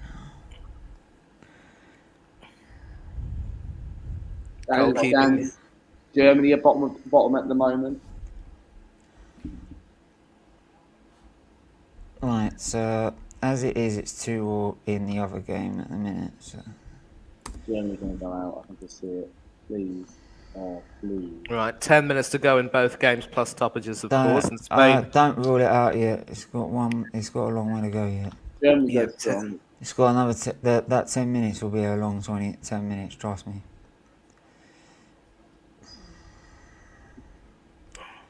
But Japan just trying to play their two banks of 4 now. So they're trying to hold this out. And to be fair, if I look at their goal difference, if Japan, well, to be fair, even if Japan conceded and Germany levelled, yeah, Japan will still go through. Yeah, they will. But second, Spain will win the group. Yeah, but it's then the only way it would have to overturn after that is if Costa Rica or Germany scored. Yeah, but here's the thing now, though. I mean, Japan currently have 4 goals. Germany also have 4. And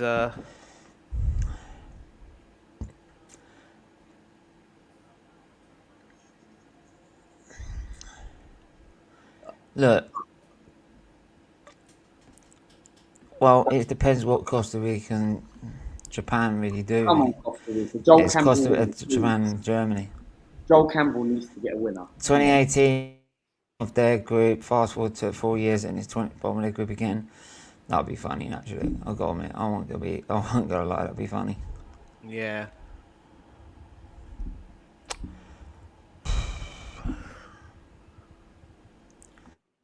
But Costa Rica now down the left through the substitute, number 22.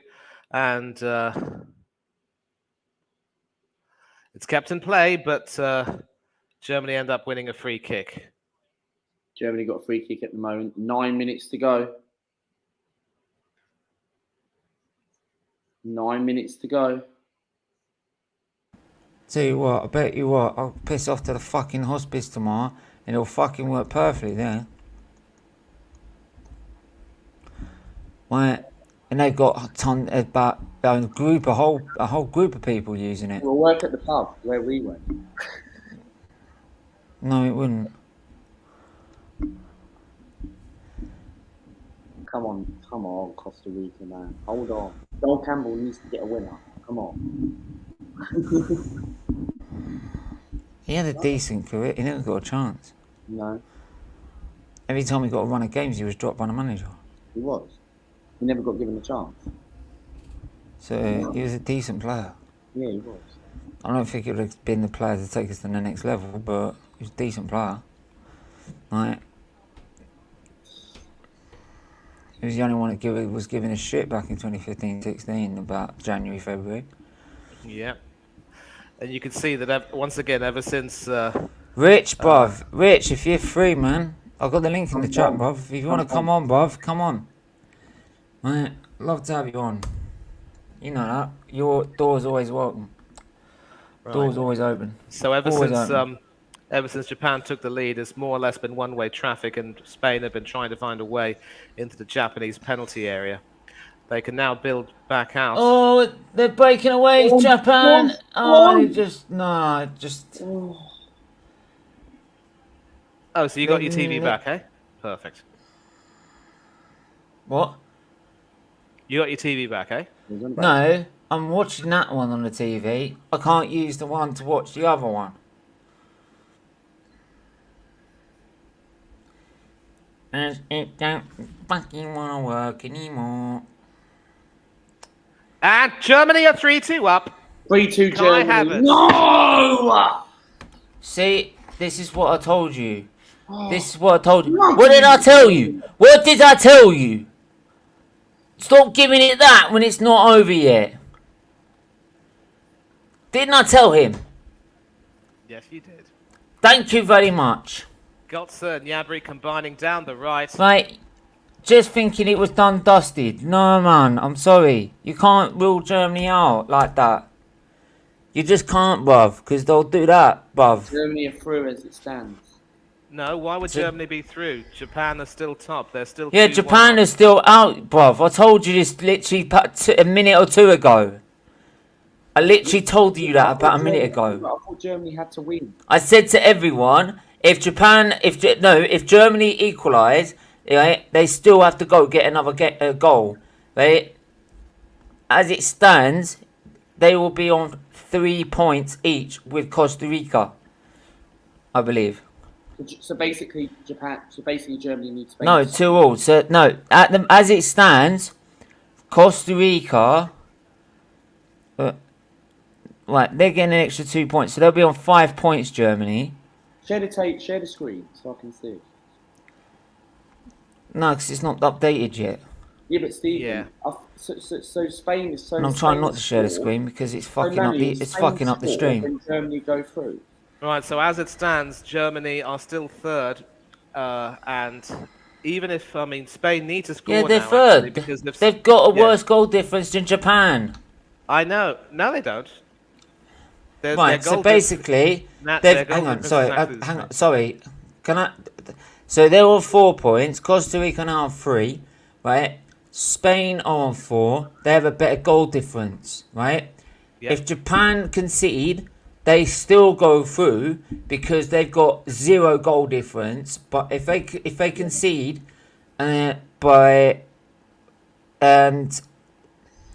they concede, by 1, I believe, and if they concede, by the way, and draw the game, they'll be level on points with Germany, but by the 1 goal, because Germany will be on -1, and Japan will be on 0 by 1 goal. Germany are not on -1. What happens now is that with the scores the way they are, Germany have a goal difference of 0, and if Japan equalise, they'll have a goal difference of 0. But Germany will qualify ahead of Japan by virtue of having scored more goals. 5 to Japan's 4. Goals scored takes preference over head-to-head record. So Japan need to stay right. So yeah. Like I said, they're not through yet, bruv. As Khan said, he's not through. Yeah. And if I can't get to some of your chats, I am literally reading them. But my stream is so sticking at the minute because of his internet. I can't show every comment. It's struggling to do it. So I do apologise for that. That's fine. But obviously I'm trying to. No, you can't. I can see the comments on YouTube. Asensio with the pass. You can't click on the comments and show them on the screen. No, because it's streamed. Well, there you go. So you can't see the you can't do the comments.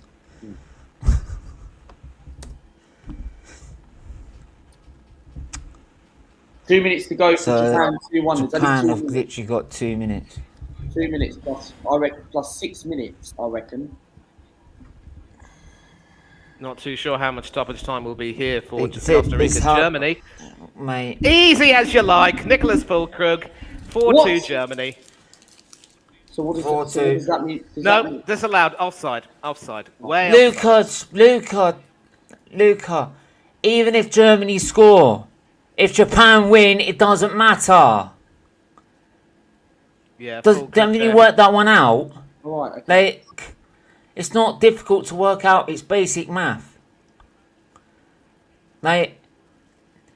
If they're winning and Japan are still atop of them because they've got more points, right?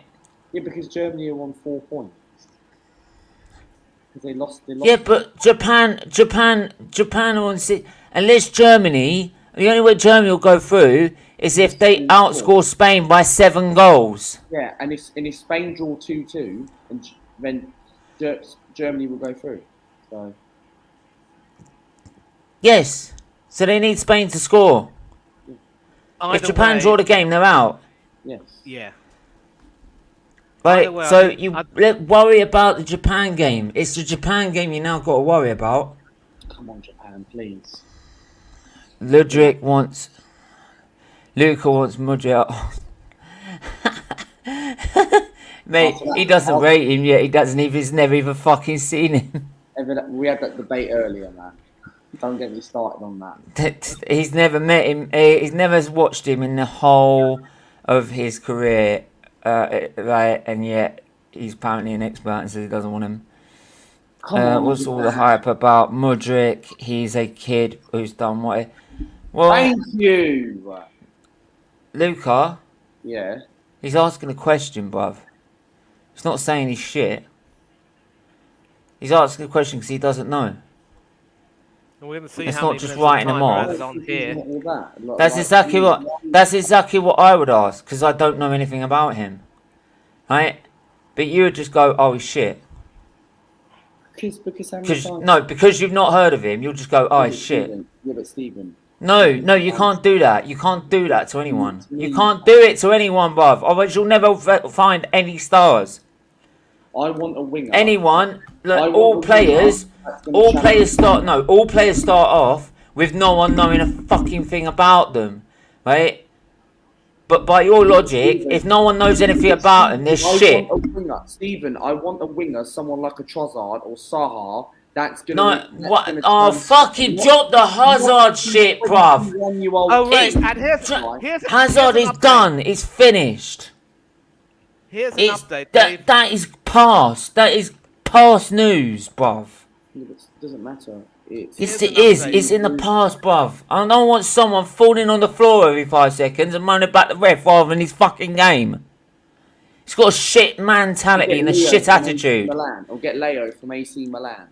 He's not going to fit what Arteta wants. The shit mentality and the shit attitude. Zaha does not fit that. He hasn't got the mentality and the attitude. He's an Arsenal fan.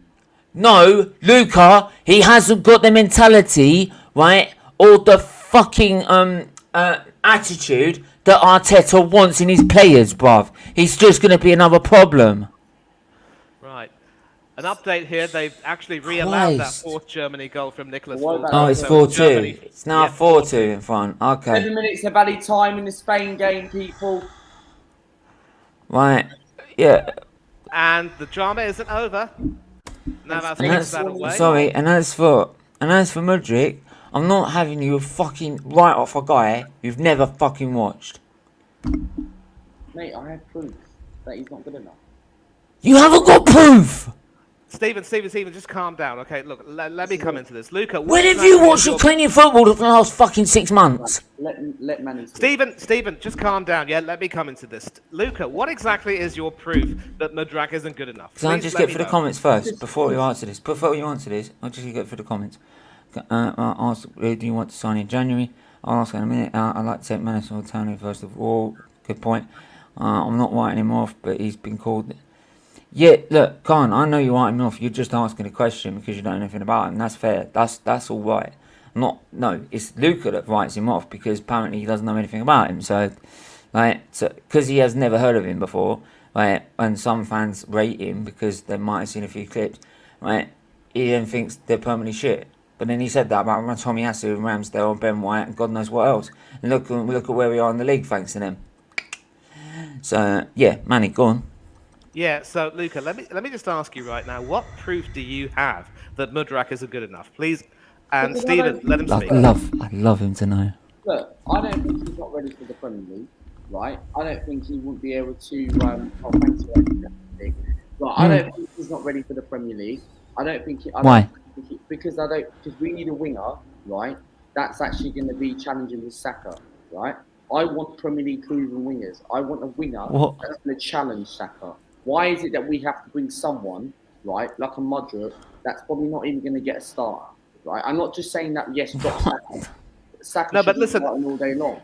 That doesn't explain. Hang on, that doesn't explain. Stephen, that doesn't explain why you don't want him. Stephen, let me take charges right now, okay? You've blown your top too many times. I don't want you to get another anger attack. Manny, I'm all right, man. I'm all right, man. Trust me. All right, okay. Listen, let it be now. But listen, Luca, I asked you for proof, okay?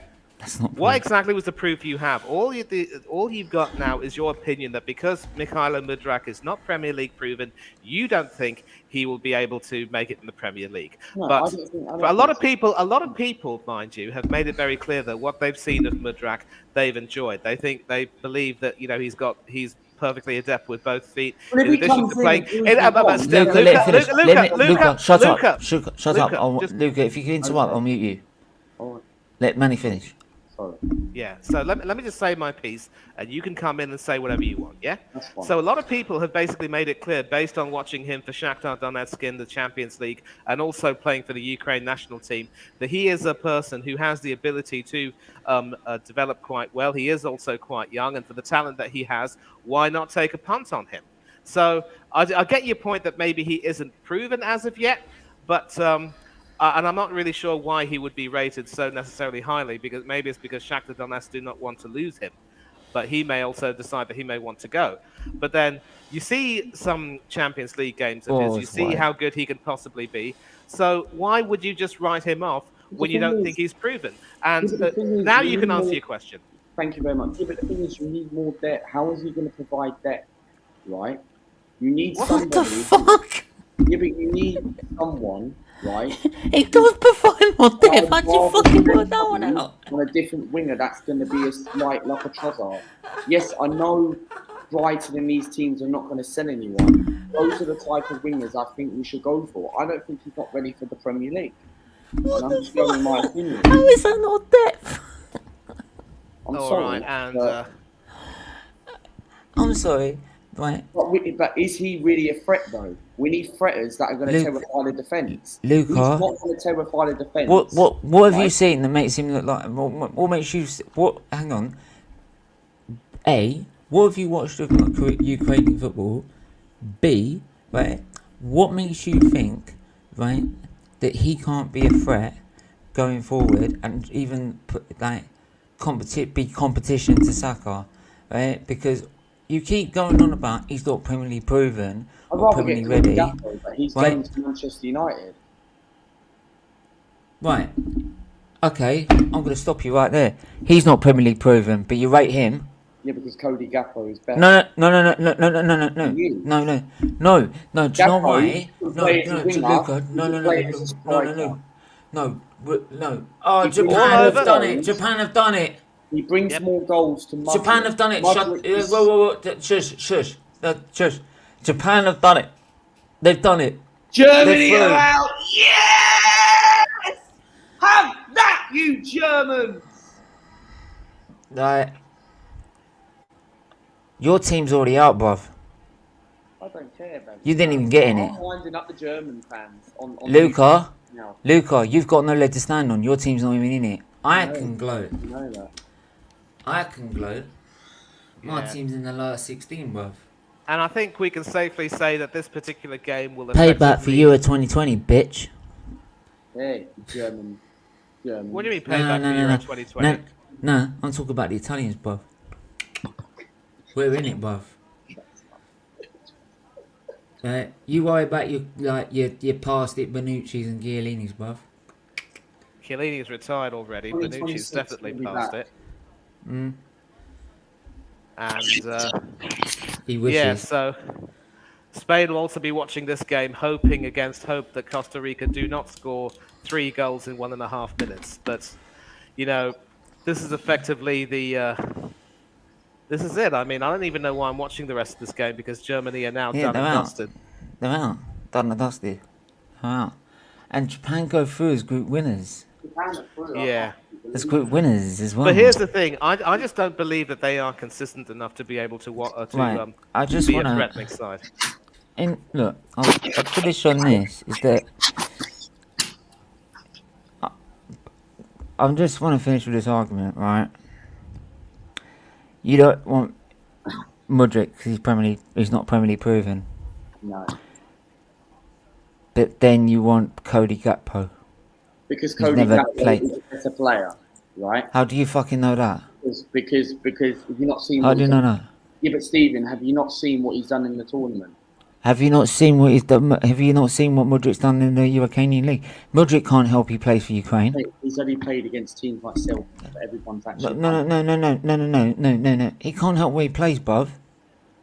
And second of all, believe in that Germany are out. What the fuck are you on about? Not even hearing it. Right. Let me find out where let me find out what country Mudryk plays for. And that's it. Frappart seems to. Hang on, No, he hasn't played yet. let me find out what this guy plays for. He plays is Ukrainian winning, so he can't help that he's in the Ukrainian side that may not be that good, right? He can't help that.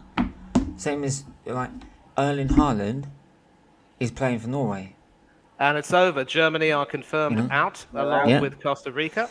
Right. So as I'm saying is that right, Cody. The only reason I can make this off, Cody Gakpo has not proven it in the Premier League. He proved it for the PSV, right? Which is the levels of the PSV, right, and the levels of Dutch football is nowhere near the Premier League and their top clubs. It's nowhere near, right, as big as the top of the Premier League, right? But yet, so he hasn't proven it to be good enough to top it for the top of the Premier League. Same as, and it's exactly the same. And hang on, it's exactly the same with Mudryk, right? He can't help that he's in the Ukrainian league at the minute. He can't help that he's playing for the Ukrainian national team that barely get into a World Cup, right? So but in the end, he's performing and outdoing what he's doing, and in the end, all he can do is face what he faces. But both players have not yet proven they can handle the top of the Premier League. But yet, you'll go with Gakpo, but you haven't gone with Mudryk. And the only reason that is because you've seen Gakpo and you know Gakpo. But the thing is, you cannot sit there and say, right, I want Gakpo, right, because he's a better player when you haven't seen the other player. You can't say Gakpo. You cannot say. You cannot say someone is a better player without saying who's seeing the other person you're saying he's better of. You cannot say it. It doesn't matter, Stephen. I just don't think he won't be. No, it does matter. Because it makes your argument completely flawed. It makes it completely flawed. You've got no evidence to believe that Gakpo is a better player than Mudryk. Because you've not seen him. So I'm sorry. If you're going around on your own, if you're going around on your YouTube channel saying this, saying that, and all the other, people are just gonna just absolutely ridicule you and just not bother listening. I get that. Because you've got no facts. When you come out with opinions, when you come out with you can get him on a cheap deal. Luca, no. Hang on. He's not a cheap deal. Trust me. And B, right? He is good enough to from what I've seen, he's good enough to compete with Saka, right? And he'll improve. And he's 22. He's 22. He's not even hit his peak yet. And under the training, the best facility in Arsenal, we've got the best youth facilities in the Premier League and possibly in world football, right? He'll grow even more. Same as every other player at Arsenal that Arteta has bought has improved dramatically, right? So, and in the end, you just cannot say, right, that Mudryk is this, that, and all the other when you haven't seen him at all. Because if you say that and you have no facts, if you're going around saying this is facts with no evidence to back it up, people are not going to bother listening. Simple. You've got to have facts. You've got to have evidence to back up your claims, bruv. Look, I understand that, right? But for me, how many times have we seen this over the years? Yes, we can't really bring look. I mean, earlier you were saying fucking Belgium were cheats because they played shit. We played shit against Leeds. It doesn't make us cheat, bruv. No. Well, there you're going in. So why are you saying that? I would get someone like Leo from AC Milan. He's a top-class winger. I know AC Milan are not going to sell him, but I understand. Why do you not know? They'll sell him in January.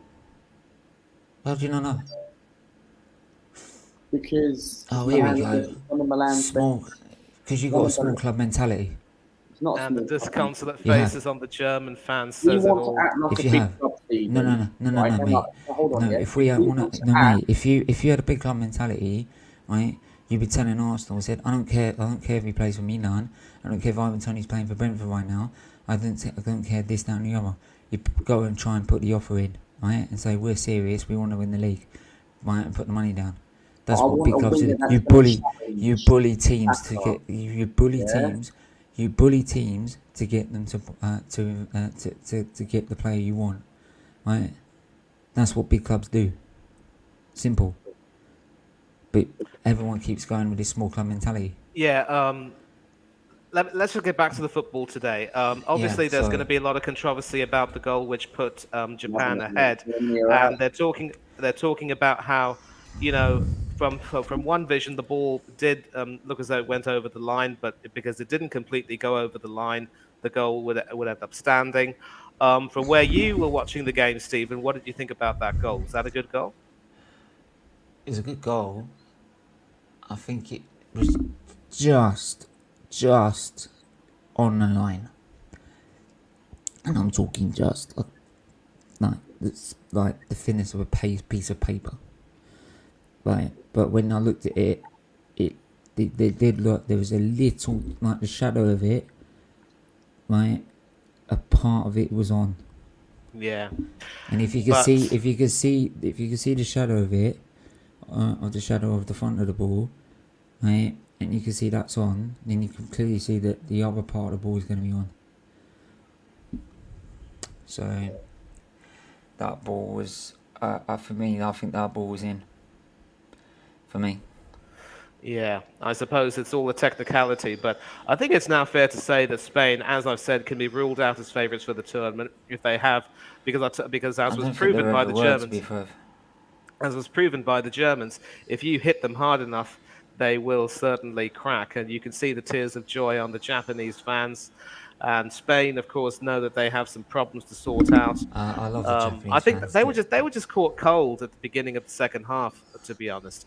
And spare a thought for Costa Rica, who were daring to dream that they could end up going through, only for 3 sucker punches to put pay to that dream. But Germany do have Germany do have enough in the likes of. Do you know what? To be fair, that unless they produce goal line technology across the whole stretch of that line, you always gonna have that judgment whether it's in or not, in or not, in or not. I thought for me it was on the line just, and I mean just. And I'm talking very thin. But the 2 senior players there, Yoshida and Kawashima, trying to organise the press gathering. It's good to see Kawashima getting himself involved despite not being on the field. I mean, seriously though, I mean, how you can drop a guy like Kawashima for Gonda? Gonda hasn't really impressed me as a keeper that much. Decent shot stopper, but nothing much else about him really. Mate, Craig, like, yeah, I'd love Vinicius Junior. Trust me, bro. Right, trust me, I'd love to bring him in, but yeah. We're not Man City, so there you go. So what? We're not Man City, so we won't be able to get players. Oh, shut the fuck up, honestly, I'm not even that bollocks. Well, it's true, but small club mentality. How is it a small club mentality, right? It is a small club mentality. If you no, Luca, because you're making it sound like oh, we're not as big as them. We can't challenge them. But Stephen, right? We're in a top. Look, Stephen, right? We're top of the league at the moment. If we win the league at the end of the season, then people like Vincent Junior will be looking at thinking, you know what, Arsenal winning Premier League titles. No. This is why we don't win the league, because our fans have got a shitty fucking mentality and attitude. Oh no, you can compete with Man City. Right, if you put your fucking mind to it. Yeah, and you have to. If you demanded from the owners and the board, like, to go out and get the players we need, we can compete with fucking City. Okay, so if you want to compete with Man City, go and get Declan Rice. Why would I want Declan Rice? He's a world-class player, isn't he? He's not world-class. One of the best defensive midfielders in the Premier League. Oh no, fuck off! He's not world-class. He's better than Partey. Partey's up there. What? He's better than Partey. Declan Rice better than Partey. Did I just fucking hear that? We're top of the league, and you're saying Partey is not as good as fucking Declan Rice. there could be players like Declan Rice plays for teams like West Ham. Declan Rice is getting talks like by Chelsea and all them lot next season.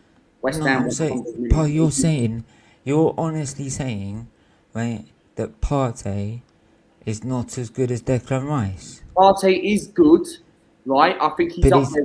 But he's not as good as Declan Rice. Stephen, let me finish here. I think he's up there. It's a yes or no answer, bruv. Declan Rice is slightly better than Thomas Partey. Hold on. Luca, are you sure you haven't got a pair of teeth and a tongue in your ass, mate? Because he's very good at talking. Are you mad? But he's slightly better. First of all, don't play in the fucking background. Right? Because if you're going to treat my streams like that, I'll chuck you off. But I'm just saying, Steve. I'm sorry, but I'm just saying. But Bellingham is up there as well, okay? With Thomas Partey. Well, of course, Bellingham's better than Rice.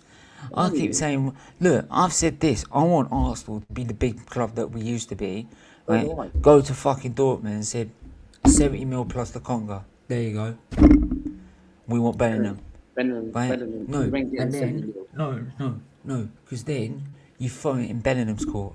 And if Bellingham looks at Arsenal and think, if I go there, they'll give me every week football, and I might win the Premier League, the biggest, hardest league of all. Right? That could convince him to come. Even though he's more likely to go to Liverpool, because he's always favoured Liverpool and Stevie Gerrard, right? You at least put the offer down. Give him the offer. Give him the offer. Why not give him the offer? Same with Ivan Toney. Why is this? Oh yeah, Brentford aren't going to sell their striker in the middle of the season. If you give them 70 fucking million, they fucking would. Because they've got to buy out just who says they can't go buy a striker for 70 million? Right? It's just as good. It's bullshit. They can do. Right? So I'm sorry. No, I'm sorry. This is what I hate about our fan base. They all make excuses of why we can't buy this player, that player, this player, that player. No, have the big fucking mentality. Have the big mentality as a fan base, right? And tell your board to go put offers in for Bellingham. Go put offers in for Ivan Toney. Okay. Right? Let me ask you a Stop quick acting like a question. big fucking club. The reason we don't get treated as a big club when it goes to the transfers in the transfer market, we end up getting sold like fucking mugs, is because our board think it's easy to get away with. Because our board are getting away because they're listening to the fan base. The board's doing what it's doing. The board's doing every single season. That's why. No. Do you know why? No, actually, it's not the board. The board are doing whatever they're doing whatever to get the players. The board are listening to the fan base. The fan base are not going to accept us, right? What they're doing is do you know why we don't get treated the way we do, right, and respect in the transfer market? Is because our fan base fucking accepts any excuse. Because any excuse not to act like a big club. And the thing is, they're not raising standards. You just said it earlier. You just said it earlier. Right? When someone mentioned about, I would love. No, we just mentioned earlier. I'd love someone like Vinicius. No, we just Craig mentioned about Vinicius Junior, and you just went, "Oh yeah, we can't compete with Man City. We can't compete." We won't be able to get people like Vincent Junior. Only if we start winning league titles. And you really think Stan Kroenke is going to pay over 100 million for Vincent Junior? Oh fuck off, Luca. It's not his. Get this out of your fucking head, right? We make enough money without fucking Stan Kroenke. Yeah, but Stephen, it's not Stan Kroenke. It's our money, right? When we buy a £17 million player, that's come out of our pocket, not his. He's not his. Stephen, look, it's not just only our money. It also comes down to the owner. Okay, if the owner wants he doesn't pay anything. It comes out of what we make as a football club. I think Manny wants to say something. I don't really want to say anything. I'm just saying that we just had an amazing day of football from the World Cup, and here we are talking about Stan Kroenke and Arsenal. Let's just have a few reflections on today's play, and then you can go back to your debate because I've got to go. But let's start with Luca. Yeah, let's just start with Luca because he's our guest. I mean, obviously, listen, without gloating too much over Germany going out, and I know that they've got some problems and they need to solve them. It'll be bye-bye to Manuel Neuer and Thomas Muller, among others. But from the 4 teams that have played in this group and the matches that have been played, Would you say that the two teams that have gone through have been the most deserving? Japan Yeah. and Spain. Yeah, I do. Yeah, I think Japan and Spain deserve to go through because Japan have been very impressive in the tournament. I watched the Japan-Germany game, and I watched Germany and Costa Rica on my phone. And Japan and Germany at the first game, I thought Japan were brilliant. I thought first half Germany were better against Japan. Second half, right, Japan were the better team. Germany didn't take their chances in the first game. And then for me tonight, Germany for me went up their best, right? But for me, yes, they got the win, but it wasn't enough because of the result of Japan. And Japan deserved to beat Spain. They fight back from a 1-0 down, right? And they show great character and big up to Tomiyasu. Tomiyasu's in the last 16 for the first time. Whoever Japan have got in the knockout stages, big up to Tomiyasu for that.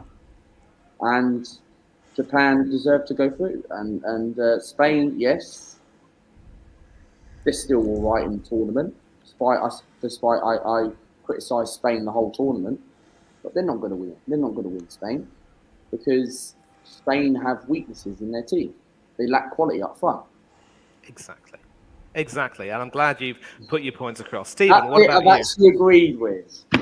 Yeah. So Stephen, what would your opinions be on Japan and Spain? Well worthy of going through? Of course they are. Japan, I think, would be very impressive. I'll tell you what, for someone who's just a kid, Sona's not doing too bad in this World Cup. But there you go. Maybe we'll see what he comes at Arsenal. But yeah, I'm very impressed with Japan. I think Spain were very impressive in the first game. Lacking intent up front, from what I've seen, I don't see that. From what I've seen, I think Spain do have goals in them. I have to disagree on that. I think they do have goals in them. You don't just put 7 past Costa Rica in a World Cup without having a good strike force at the front. So they've got goals in them. It's about whether they take their chance or not. I do think they can do that. And they've got multiple ways of playing as well. So they could play as a false 9. They could play with Morata as the target man. So there's multiple ways of them playing. I think defensively they're probably a bit short, which is why. But then again, if you look at their squad, they've still got relatively good quality. You could see them, for me, I'd see them going quarters or the semis, for sure. But who have Japan got in the knockout stages? Yeah, so I'll fill you in on that. What happens now is that Spain are going to be playing Morocco because Morocco topped I think Group E, and look, as I said, Spain are going to play Morocco, and Japan will play Croatia. Yeah, but as I was saying, both teams did deserve to go through in the end. It'd be interesting to see how both teams do in the last 16. I mean, Japan keep getting written off as a team. Everyone keeps writing them off, and yet they seem to pull out results. So, Japan, if they made the quarters, that would be extraordinary. To be fair, I don't know if did they shine in their own World Cup in 2002. They did make the second stage in both 2002 and I believe in 2010 in South Africa. No, I do remember them qualifying from their group. I remember one of the hosts getting really, really far, and I mean very far. That was South Korea. Yeah, they got to about the quarters, didn't they? Semis. They actually beat Italy in the second round. They beat Spain in the quarters, and they lost to Germany in the semis and Turkey in the third and fourth place playoff. Yes, right. Semi. Yes, I'm glad that both of you. I'm glad that both of you have had your say on both teams, and I will definitely say. At a time. Yeah, so I'm really glad that you both had your say on both of those teams. I would say that yes, they both deserve to go through. The thing with me and Japan is that from what I saw them against Costa Rica, they absolutely lacked any sort of intent. I wasn't expecting Japan to pull a win out today, and I think it was a question of, as with Germany, a few minutes where Japan ran hot and they caught their opponents cold. they're going to come up against a Croatian team, which will definitely be studying how well they can play. And they're still Croatia is still very much a team to be reckoned with, despite the fact that they only finished second in their group behind a Moroccan team, which definitely were well worth their position as group winners. Morocco against Spain will be interesting. Several of the Moroccan players, of course, play in the Spanish system, and quite a few of the Moroccan players are in fact Spanish-born. So we've got two interesting second-round clashes with these groups done today. And would you like to offer any predictions as to who would win either game? Japan versus Croatia. Who would you tip? I can see Japan beating Croatia, to be honest. Yeah, but Luca, what about you? Japan 2-1. I'm actually going for Croatia to win 2-1. I just think their experience will, shine through in the end. For me, they're not going to make the same mistakes that the likes of Germany and Spain have made. Yeah? For me, in terms of the quarterfinal between Japan and Croatia, the thing with me with Japan is that they exploited the weaknesses in Germany's side. Right, they've now picked out the weaknesses in Spain's side. All right, they might have not been able to do it against Costa Rica. I think they did exploit some of the weaknesses, but they just lacked that end product in this Costa Rica game. But in the Japan game, in the Spain game, in the Germany game, they exploited weaknesses in both Germany and Spain. So I think Japan will study hard in the Croatian team, and the Croatia team, if you saw in the last game, they had weaknesses themselves. So that's why Morocco are group winners. So that says to me that Japan, if they exploit those weaknesses, can get a shot result. They can get a good result if they're on form and pick out the weaknesses of Croatia. Right, you can see a shot result. Obviously, everyone expects Croatia to go through, but you never know, bruv. You never know. Big up Miss Mel. Before I read out anyone else's comments, got to read out the priority comments. Big up Miss Melina. Hope you're doing well. If you want to come on, the link is in the chat. If you can't see the link, I'll just drop it in again. I should be ending it soon anyway, to be fair. But yeah, it's interesting how this is going to play out, but but now that you've had your say, the reason why I think Croatia will just edge it is because obviously they have a lot more in terms of tournament experience. And you take a look at the way the group stage has panned out throughout this tournament. Obviously, there have been some crazy results, but more often than not, the teams that have gone through to the second stage have been well deserving of their spot in the second stage, the last 16. And I think we will definitely see those teams get better as the tournament goes on. And Croatia are that type of team that will do well. Now we've talked about Japan and Croatia. Let's go to Morocco and Spain.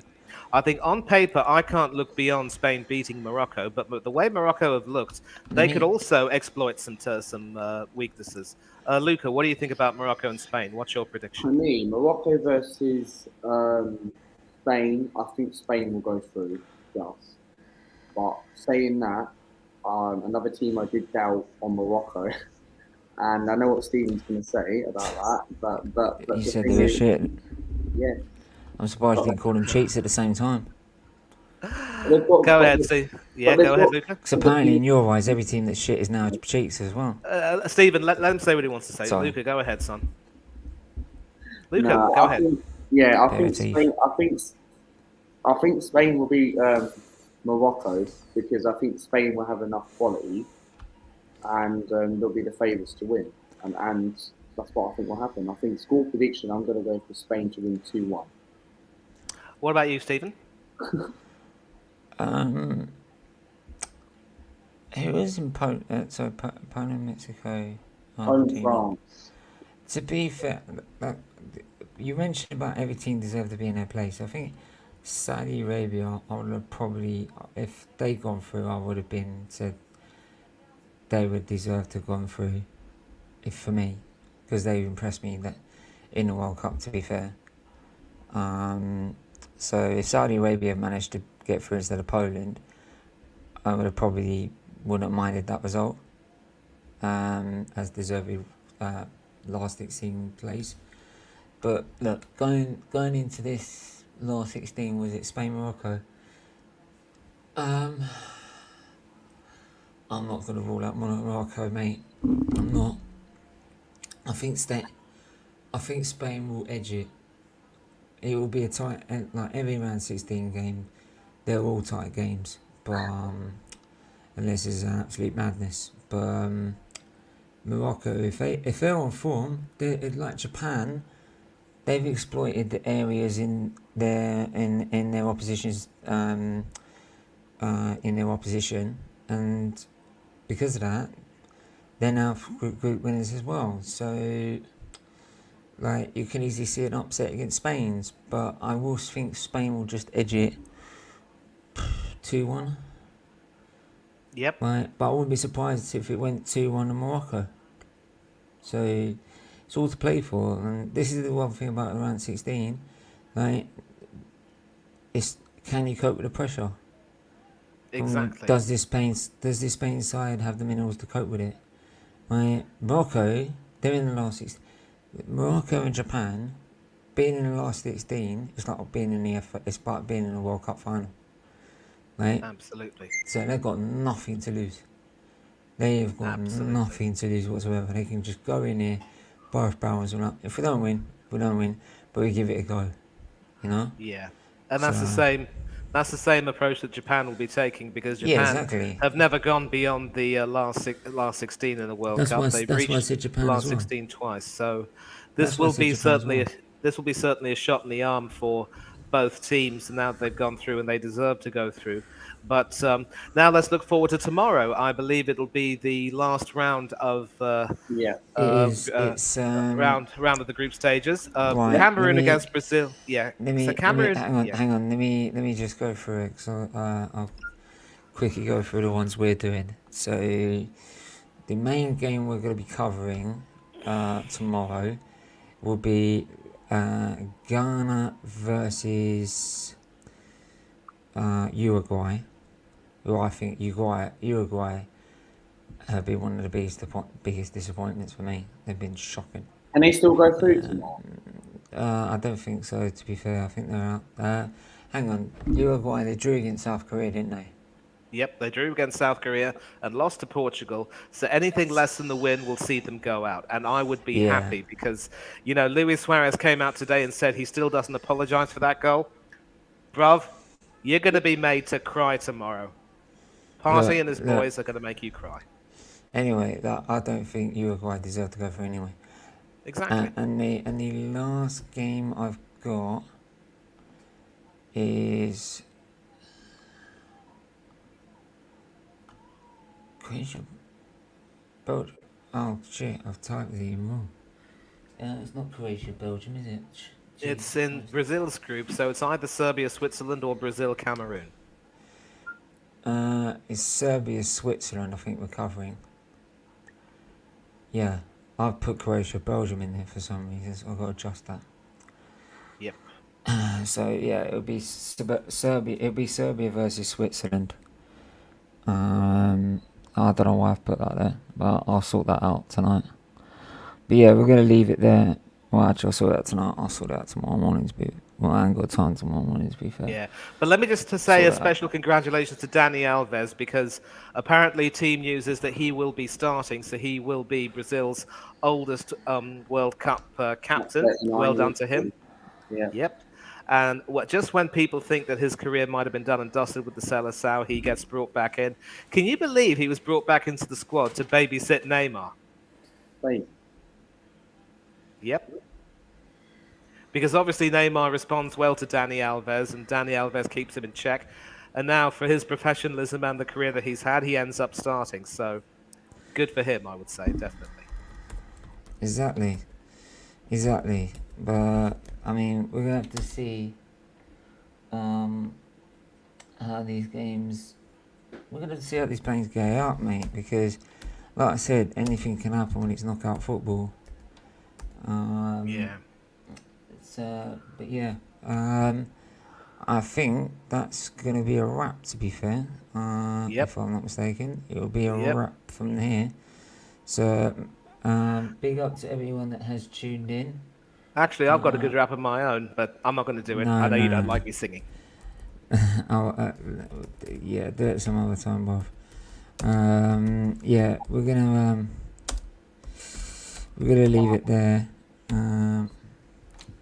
Make sure you're hitting the like button, you're hitting the subscribe button, hit the share button. Really do appreciate anyone that comes in, does support the channel by watching or becoming a new sub or joining the membership, or raises money for Children's Liver Disease Foundation. So thank you very much. Manny, where can they find you? Well, as usual, you can find me over here on SFeatleyTV, chewing the fat with my good friend, of course. And you can also find me doing some other stuff for the Coach's Corner with Hanno Trollope and also Oris Talks Football and his team. A huge shout out, of course, to Up the Cherries in all departments. We've released another video in the series called World Cup Cherries. Craig Beasley, Matthew Harrison, Samuel Harrison, terrific people. Lovely working with them, despite not being a Bournemouth fan necessarily. But we've got some good stuff as well in the pipeline. Shout out, of course, to other channels on YouTube: Del Boy Gunner TV, Tony Claude Gunner TV, Danny AFC TV, other channels where you can sometimes find me. If I haven't mentioned you, you know that I love you. In any case, you'll receive a check in the post. Good to be a part of this World Cup coverage and also to chat about football with like-minded fans of all ages. It's not so much about being tribal and being, jingoistic about our love for our team, but our love for the game. And eventually we all have a crack about it, have a debate, and then we all shake hands and move on. So thanks once again to Stephen for having me on. It was good fun to cover both games today from my side and his side. Take care of yourselves. Enjoy your Thursday night. Don't do anything I wouldn't do. And for now, I'm out. Thank you very much. I really do appreciate you coming on, bruv, as always. There will be a special announcement coming out about the channel, but when I decide to give that out, I will let you know. Yeah, something that's gonna happen in the pipeline. It's gonna eventually happen. But I will let you know when the time's right. About when I'll make that announcement. I'll let you know when the time's right to make that announcement. But yeah, make sure you hit the like and subscribe make sure you follow Manny as well. Luca, where can I find you? Yeah, subscribe to my channel, Luca AFC. Yes, of course, recently we've been doing some watch-alongs. We are going to be scheduling some watch-alongs for next week for the last 16 and quarterfinals. So make sure you guys turn the notifications once we get posted, and that would be nice. And Can you stop playing that? Who's playing that in the background? Then find me on Twitter, right?